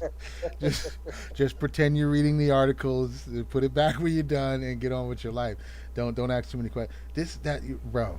This is really strange. I don't know why it feels this strange. It shouldn't because it's been here for so long. But I've never thought about it. Like you said, in adult life, especially growing up, the advent of the internet and everything you could see and how quickly shit got extreme. The last thing on your mind is Nat Geo boobs. But that shit was a staple for like 30 years before the internet. Wow. Wow, what a Yeah. system. Talk about Uh, insidious. Yeah. I don't even Yeah, know where to go from always. here. I don't know. I don't know. Like I Strange said, world we live in. they fancy themselves the Greeks, man. They've always been kid fuckers. Like they've just Right. always been. It's always like so. You just fast forward now. It's like, oh no, we're gonna show your kids some titties. And It's that's how the it is. majority. That's like the majority of philosophers. The majority of them were like kid fuckers. No, but dude, there was a whole. The Western world is arguably that's where it starts. It's arguably like it's like yeah, some shit about measuring the circumference of Earth with the shadow, and also butt I segment. gotta bang this 6-year-old. That's just Right, right. You don't Gosh, get one dude. without the other. And now we're all complicit. So when you start getting righteous and protesting and shit, they're like, "You ever seen boobs in a Nat Geo magazine?" Well, guess Right. what? You're just like us. You're just as Yeah. bad as us, buddy. Hands. You God, like this that? is You like that running water? Yeah, yeah. But can we have running water without the kid touching? No. no. They're Sure. they're they're they're, they're irrevocably bound to one another. Right, They right. just you can have without the other. They're You intrinsically can connected. AIDS and yeah. Yeah, I'll Or give you if a you piece can of paper. If you can draw up an equation that equals running water but doesn't have, you'll win a Nobel Peace Prize. You win a Nobel Prize. Just show me the math. that's the real Masonic secret. Is to like, look, this is actually we did break the code to the simulation. Right. That's why we can do all this cool shit. And we never really explain to you the math because, but if you actually look into it and you don't do it with the calculator, like kid fucking is an essential part of the equation. To get like you literally can't have the modern world without it. There's no spaceships. There's no combustion engine. There's no aqueducts. None of it happens. There's no genetically modified organism. None of it. None of it. Antibiotics. No, No we kid told touching y'all. antibiotics. We Yeah. told y'all that the magic ingredient was war and colonization, and you still didn't stop. So imagine if we actually told you what the real magic ingredient was. You'd be out. You couldn't even live with yourself. Oh man, this is so disgusting. It's so bad because it's so prevalent and it's been here for so long. And then you just take one more look at it and you're like, "Oh wow." So this has been braided into our consciousness and our existence for so long. There's nothing you can't back the quilt up at this point. You're too far down the line. It's married into the entire system. There's nothing you can do at this point. You just got to keep going or Dude, completely unravel the whole thing. what if there was like a national ritual, like, and if it wasn't completed, like none of modernity works. So for the next year, there's no running water, there's no lights, there's no internet, there's no TV, just nothing. All of modernity stops for a year, unless like you have a ritual that includes like the worst atrocities of like tribalism. Like, nope, this is the fuel that makes it work. So what happens? Oh well, basically we recreate this Vietnamese village, and the soldiers run in and murder all 10 of the inhabitants, but only after raping the women. So we have to do, but listen, but for the rest of the year, no one else will die. There won't be any war, and all of the trinkets will work. But we have to have a mass hypnosis television ritualistic event where everyone has to watch this shit, and we all have to have a collective acknowledgement and partaking of this is how the shit works. Gosh. And what could you do other than turn a blind eye so you can get your mocha latte? Are But, you? but not with Neuralink, because now with Neuralink you can't close your eyes. Oh, You right, can't. right. So, and everybody is tracked and everything is uploaded to the internet. So literally you will know all 350 million of your citizens are watching the ritual. And if you don't have the TV on, it's okay. Neuralink beams it right into your mind. Right. So Yeah. you can't unsee it even when you close your eyes. That's the future. They're just gonna pull the curtain back and be like, okay, so we're gonna put it in you guys' hands now. Either you watch the ritual or you give up your amenities. I have a feeling the amenities will not be given up. The annual ritual will just become part of our social gathering. It'll be, thanks Halloween, Thanksgiving, Christmas, annual ritual, and then your New Year celebration, so you can wash it all off. Yes, it's right after Christmas. Yeah. It, it's the day. It's December 31st. Is horrific atrocities of colonization and black magic holiday. Like it's Yeah. December 31st. You show the village scene. There's all the pillaging, the raping, the murdering, all just the most horrible shit. And just and there's other like it could look different every year, but and there's probably some creative ways you can present it so that there's a degree of pageantry in it, but it's basically like all of the underbelly, like how the sausage is made, is on Front Street for just one day a year One day. in one ritual, so that you just can acknowledge all those gifts that you bought. This is how you got them. Like this is how we got them. This is how we organized the materials. This is how we ordered the world. This is how, like, the only way we achieve this level of luxury, decadence, and convenience is this is kind of the underbelly of it. That should be the new Christopher Columbus Day. I feel like it would be so much more poignant Yeah. after Christmas, though. Yeah. Cause And you. then Yeah. when the year starts, it's like, okay, now work all year towards it again. Right. Like Yeah. You you can't just do it before Christmas. Nobody wants to look each other in the eye after you've watched the annual ritual. You got to have your party. Eat your turkey, all right, open your gifts, and then yeah, after all of that, then you have to view the ritual. you've Uh, engorged yourselves on approximately 60 days of holiday feasting, just decadence after decadence, and then a ritual. People buy shit for people they don't even like. It's just I have to do. It's just and buy material trinkets, useless shit that the kids stop playing with almost immediately. But we're all gonna get into debt and collectively work and make sure these minerals are secured by murdering people overseas. We're gonna make sure that it happens. We're gonna make sure that entire continents are fucking indentured servants because of the fucking IMF and all the other shit. Like we're gonna so that the financial system can thrive. There's always gonna be an exploited population somewhere on the planet, and we know it's gonna happen. And so it's all gonna work together so that we can have all this shit, this meaningless shit, and we're going to work towards it and we're going to make it happen. And then afterwards, only after we've labored the whole year and we got to participate and engorge ourselves on all the extra food and indulge in all the fucking plastic gifts, then we get to see the expense, and then given a whole new year to do it all over again, and everyone will gladly do it, even yeah. if it was on street. Like this is what it is. Like, dude, that's an amazing holiday. It's horrific. It's way worse than racial mania. I thought we went too far with racial mania for racial reparative therapy. This is a ritual that's 1,000. At least in racial mania, you got a chance. You got a chance. Like this is a ritual. We're just straight Aztec style. We got to sacrifice once a year. Horrible shit needs to be seen by all of us. So we just know.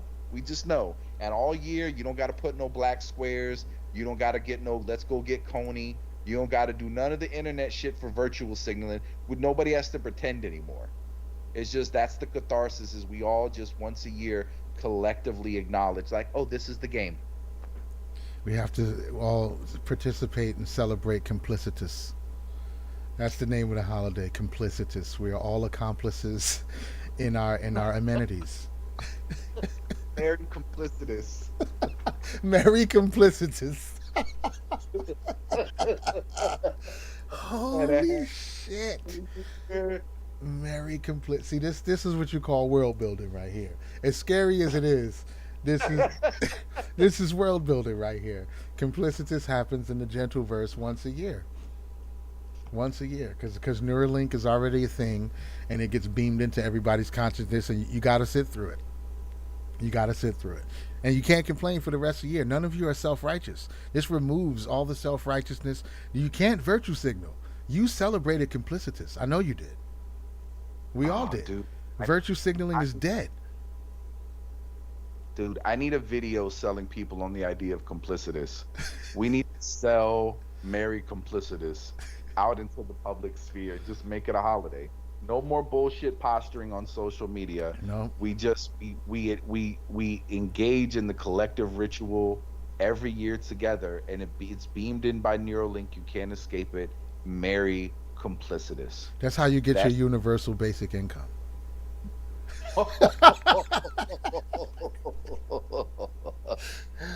It keeps getting worse. We gotta stop. We gotta stop. Oh shit. Oh my god! If the government gets wind of this, You're dead, if the man. government, if they Dead. get wind of this, it's a wrap. It's a wrap. Oh shit. It's a Dude, wrap. and the way that you celebrate Mary Complicitous is you go complicitous caroling and you leave a Nat Geo behind. Like, Yeah, the Nat Geo, frick, that whole iconography. That's what all the gifts and all the streamers that you buy, the same colors, the pictures. There's no Santa Claus. There's a sub-Saharan teenager who's topless. that's, that's the icon of complicitous. oh shit! And you have to colonize and pillage her. You have to burn down her village and eat her Oh, babies. You have wow. to. That's the complicit. There's no Santa Claus coming down the chimney. It's a soldier invading a native land, and yeah, And you get the there's not first person view. all out. Yeah. And Neuralink, not only it's not just the visual, it's the chemical. Oh, the Yeah, smell. yeah, Oh, everything. oh, Everything. shit. Soak it up. You want that latte, right? Listen, we need cobalt for these cell phones, right? Yeah. And not have a cell phone? Is that what you're telling me? Bro, we got it. This Boy, is a really? this is a staple of the world that we're building. This Yeah. is why virtue signaling doesn't exist in that world because of the Because the the everybody festive knows. the festivus of Right. complicitous. Everybody knows to some degree, enjoying the luxuries of Babylon. We're all pieces of shit. Nobody pretends that to some degree they're not a piece of shit. You can't. And of course, varying degrees of evil, but this is a society that's got past the notion that the system, enjoying from the system on any level to a certain degree, makes you a piece of shit. Yeah. They just accept it and they embrace it. Yeah, we just scan your QR code and we're like, oh, so you received your universal basic income this year, huh? What was that you were saying about? Oh, exactly. Get the fuck out of here. It's a wrap, and that's it. And that's why this shit is so important. That's why this shit is so important. Nobody's ever all of that. We had to go through all of the dirty, filthy embarrassment of Nat Geo to arrive at complicitous. It was worth it. I got you one better. It's not even UBI. It's like you could love it or leave it, right? If you don't like it, you could leave it. We shouldn't be doing this. You shouldn't be doing, and that's always the thing. It's like, yo, you're enjoying all the benefits of the empire while you're criticizing the empire from within the luxuriousness of the empire. If you don't like it, leave it. Like, don't criticize it if you're gonna stay here. Like that whole sentiment. So what happens is like, well, if you don't like it, you could leave.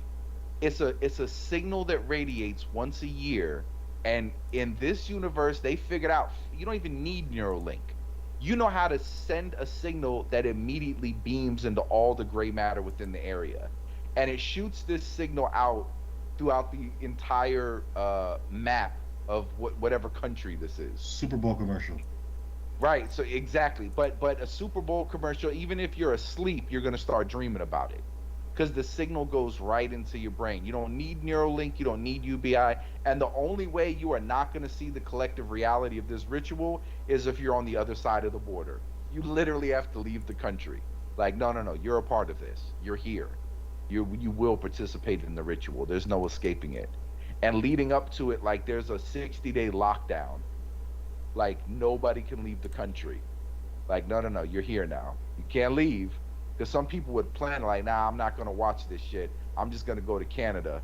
I'm gonna go to Canada for until New Year's. Like, nope, can't do it. So on lockdown, nobody can leave. You're here. The ritual's happening. We're sending out the signal. Every citizen is gonna see it and participate. Wow. This is heavy.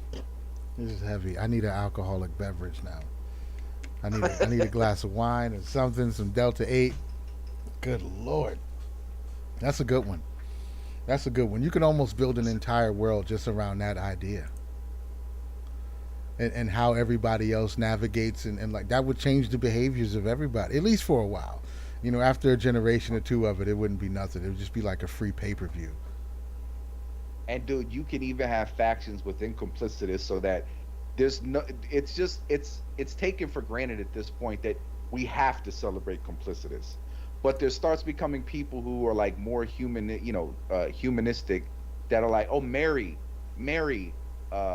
complicitous. And they're like the people who are like, like Santa, all about Santa Claus. And then there's people who are like, no, no, it should be holy complicitous. Right, And they're right. super religious people. It's like, no, no, no, this is a necessary. This is like when you sacrifice the cow before you eat it. It's just showing respect for your prey.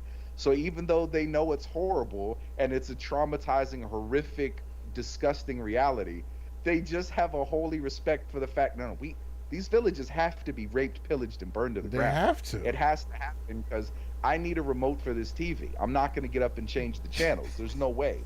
But they put a religious spin and a reverence.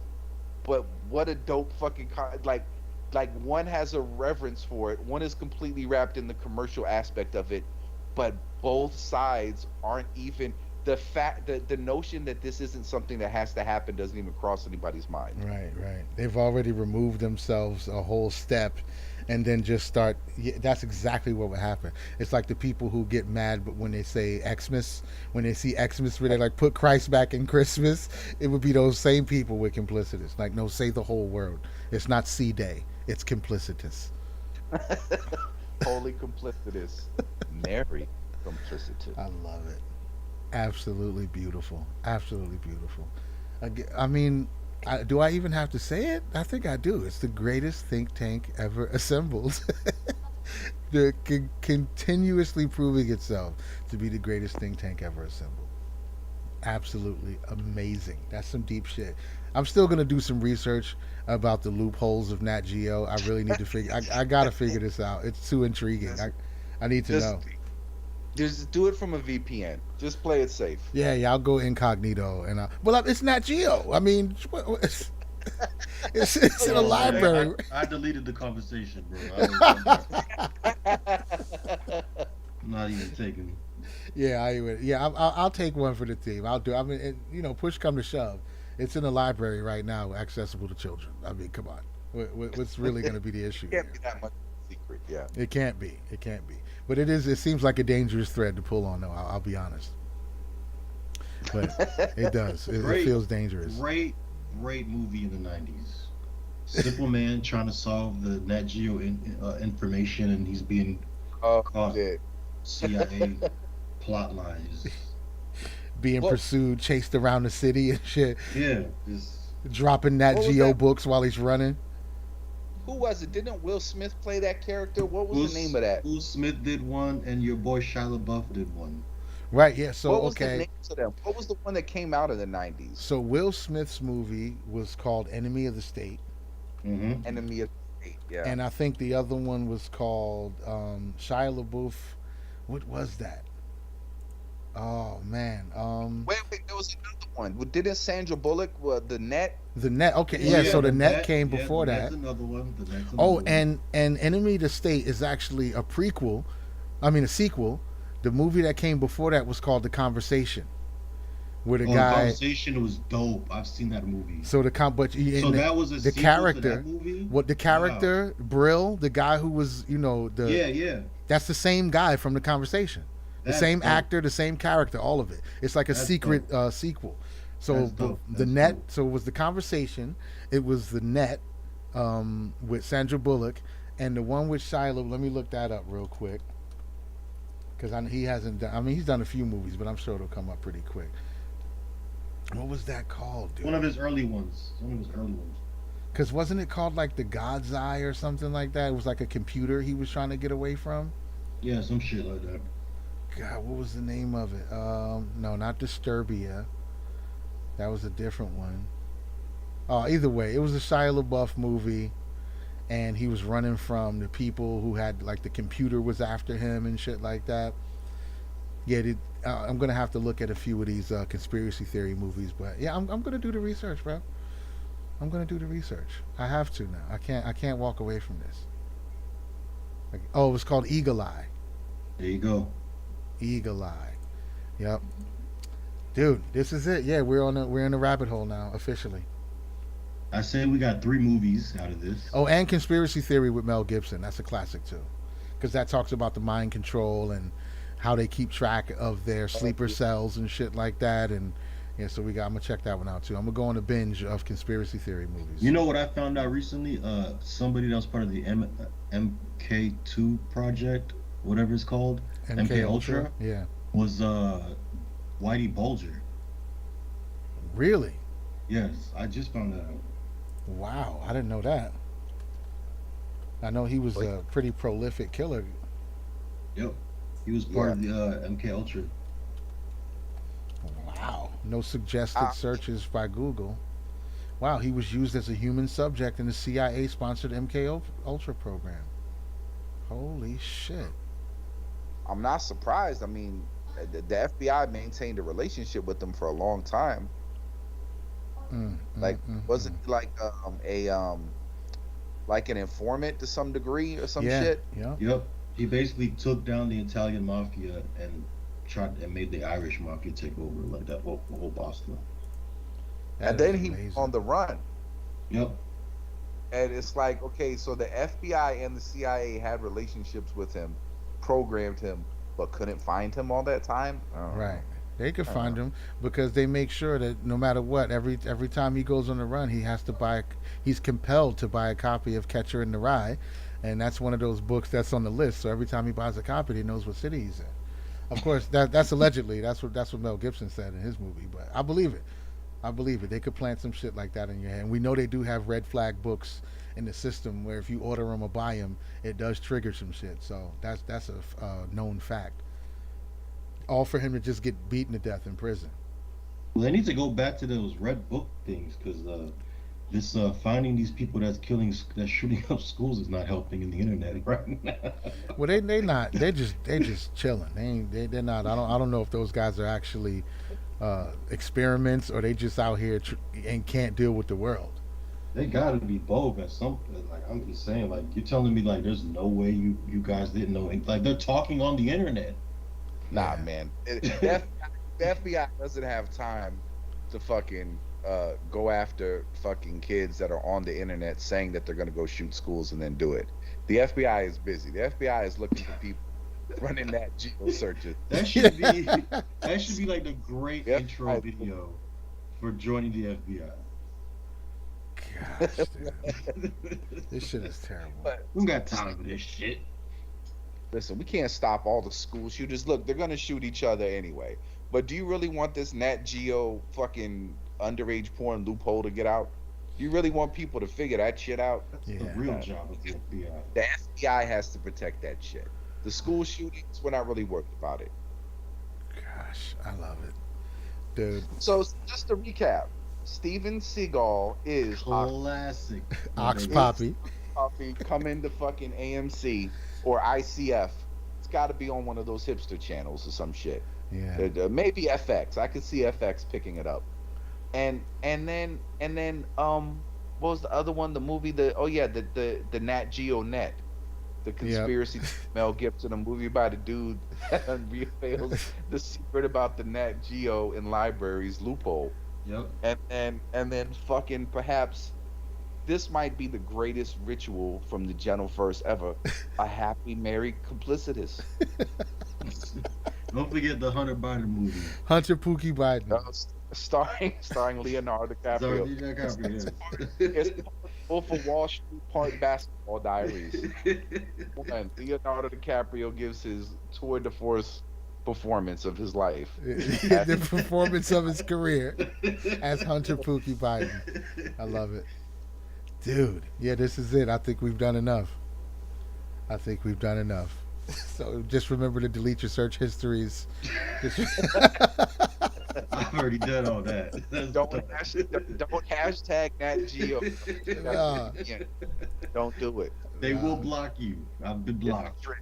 Yeah. They probably sense that you were the type that would come on, like, you know what I'm saying, start picking up what's going on. Like, we're saying some witty shit. You might tear down this house of cards if we let them follow us too long. I got Rocket. somebody. I got somebody bad. Like they made somebody respond. I'm like, but come on, like you're selling me on the idea that this is the strongest woman in the world, and she had a rough time. You couldn't tell me she couldn't get a job as a bouncer. Like you couldn't been Listen, a fitness instructor. You couldn't get a job as a fitness yo, instructor. You're the what the world's strongest woman. dude, what, So look, listen. If they that You couldn't, sensitive, you if couldn't market that. if they Like, that sensitive, I'm gonna have to go over there and ask some questions about these that's what sub-Saharan teenagers. I got some inquiries. when we get this fucking hail hitter and fucking special agent wet nurse and this shit Twitter handles, dude, I'm going on them like, so how y'all showing kid titties on that Geo? What's going on?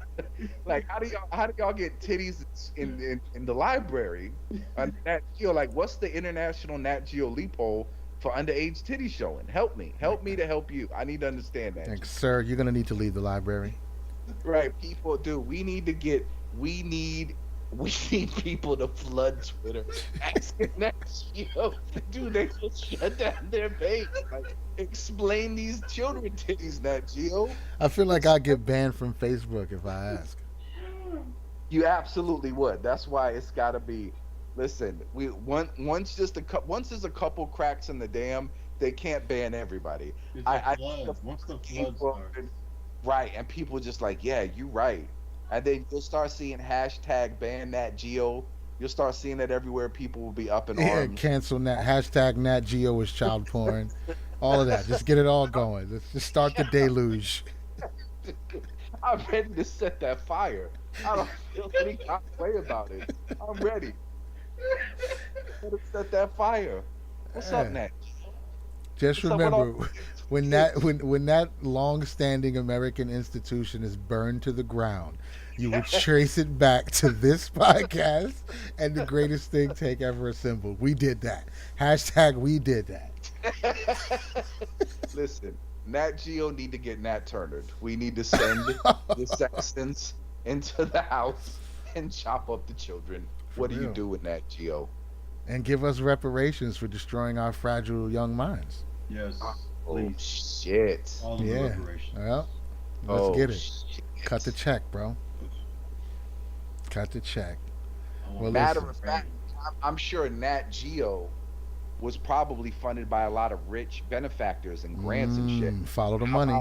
about the rich billionaires and the governments that funded Nat Geo? They're now personally culpable as well. Yeah, This is follow the definitely money. a democratic type of thing to do. Well, I don't care. I'm totally down with it. Let's make a huge transfer of wealth to the common man based upon Nat Geo and all of its rich benefactors poisoning the minds of children across America with tribal child titties accessible in your local library. I'm pretty sure I read somewhere that Epstein subscribed to Nat Geo when he was a kid. Oh shit! Follow the money. Just discovered the greatest defense of Epstein ever. I blame Nat Geo. That's right. No, so wait a minute. So you're telling me I can't have an island full of young girls with their titties out? What if I just say it's a Nat Geo shoot? We are on an island. We are on a distant, remote island. Look, they're pygmies. Just leave it alone. Yeah, Just right. they're pygmies. We can look at the dude. Holy shit, Nat Geo headquarters is in Washington D.C. dude. All Epstein needed was a Nat Geo photographer. One dude with a camera and a Nat Geo press pass around his neck. Nothing ever happens on the island. He's protected forever. Holy shit. The Nat Geo defense of Jeffrey Epstein. I don't want to flesh it out because I feel terrible doing it. Right. Yeah. But That's true. Yeah. argument to be made that if Nat Geo can exist, Epstein did nothing wrong. There's a fucking argument to be made, and I don't want to make it, but I see the through line. I see how you get there to an ironclad defense of Jeffrey Epstein if you don't shut down that. Oh, what a fucking tweet! So Nat Geo, you're telling me Jeffrey Epstein gets off scot-free if only he had one of your photographers on the island, then Oh everything my would be God. fine. Get these kids to rub some mud on themselves. And then the cops get on the island and they just start handing loincloths and spears to all the young underage girl masseuses. Like, look, put on this feather cap. Just put this on. Tell them, yeah. Yeah, You just dress them up it's as this tribal necklace with the necklace with cowrie shells. Rub some mud on yourself. Nah, it's fine. Trust me. That's a Nat Geo photographer right there. bitch. If you do not put on these shark tooth earrings, we are all going to prison. Prince That's Andrew like his is emergency prison. protocol. That's his emergency protocol. The cops are coming. Everybody get dirty and wear shell jewelry. Everybody put on loincloths and feathered headdresses What? before What? the FBI kicks in the doors. No, it's indigenous photography. They're domesticated foreigners. Oh shit! No, no, officer, it's indigenous photography. It's fucking horrible. Shit. That shit is fucking This horrible. has to stop. This has to stop. It's too far. It has to stop. Jesus. Oh my god, dude. I didn't know it was gonna go here. Listen. Oh shit! Can somebody Photoshop that, please? Just do a Nat Geo cover. It's the yellow border. It says Nat Geo in white, and it's some tribal girls with their titties out, and just Photoshop of Epstein smiling, sitting in a chair like in the background, like leering at them. Yeah, Just, we need to slowly seed this into the consciousness. Like we can't just go all the way out. We need to slowly start linking them two together. We need to get the Nat Geo rectangle and put the Epstein castle inside the rectangle. It's this Little spider web, like they do with the bad guys at the mafia. yeah, just breadcrumb it out. Oh man, this is terrible. It's so bad, but this is Matt and Trey level. This is Matt and Trey level content right here. This is golden. That is golden. That is absolutely. This is not going away. It's too good. This is not going away. There will definitely be a part two. yeah. Oh, it's too Damn. much. It's too much. I'm sorry. Yeah, I wasn't ready for that, dude. The Nat Geo Epstein connection was too much, dude. Everybody get dirty real fast. That's why they won't. That's why they won't release the list. That's right. National Geographic is on top of the list. Oh, all of them carry duffel bags with just fucking tribal trinkets in them. Just they put this on. It's like their emergency. It's their parachute every time they're on the island. It's what is you? So every time you fly to the island, you bring a parachute. You could say that it's a kind of parachute. Yeah, it's a type of parachute for sure. Right. It mostly consists of cowrie shells, and shark tooth necklaces and shit like that. Yo, It's bulletproof. It's put on bulletproof. these shark tooth earrings and this feathered headdress before the cops come in, bitch, or we all go to prison. I wanted that line. Just, I love it, dude. Put on these shark tooth earrings, bitch, before we all go to prison. I carry a duffel bag. That's with a that perfect. headdress That's a in it. perfect Caribbean pimp. Like, no, With the emergency duffel bag of indigenous jewelry. Oh, bad, horrible, horrible. But yeah, But Prince Andrew, these are all Caucasian women from Fort Lauderdale. No, no. the Bohemian. but in a headdress. You're a racist. You're absolutely a racist. Haven't you seen Nat Geo? Don't you know the precedent, the legal precedent they've set?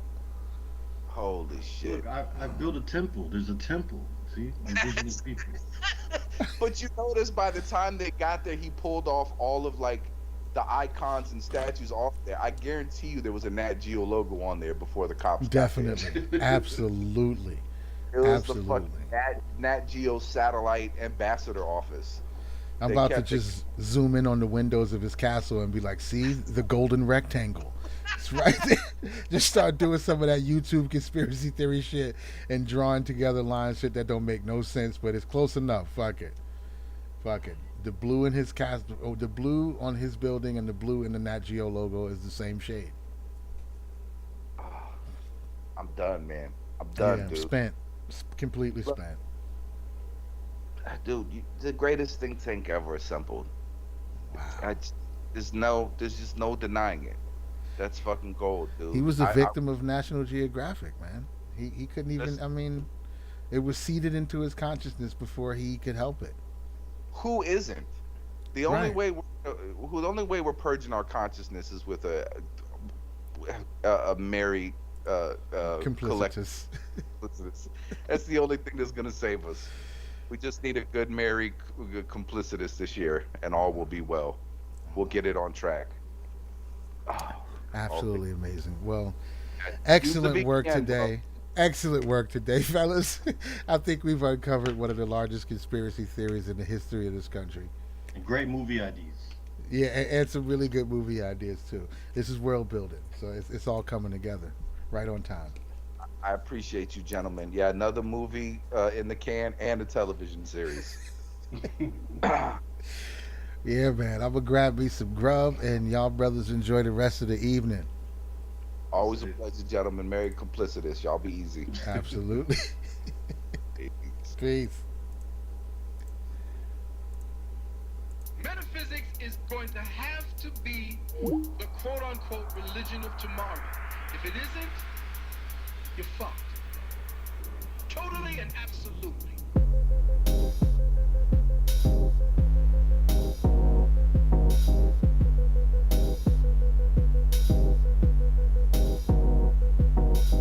Metaphysics, if it isn't, you're fucked. Absolutely. Totally and absolutely. Metaphysics, if it isn't, you're fucked. Totally, absolutely. Religion of tomorrow. Religion of tomorrow.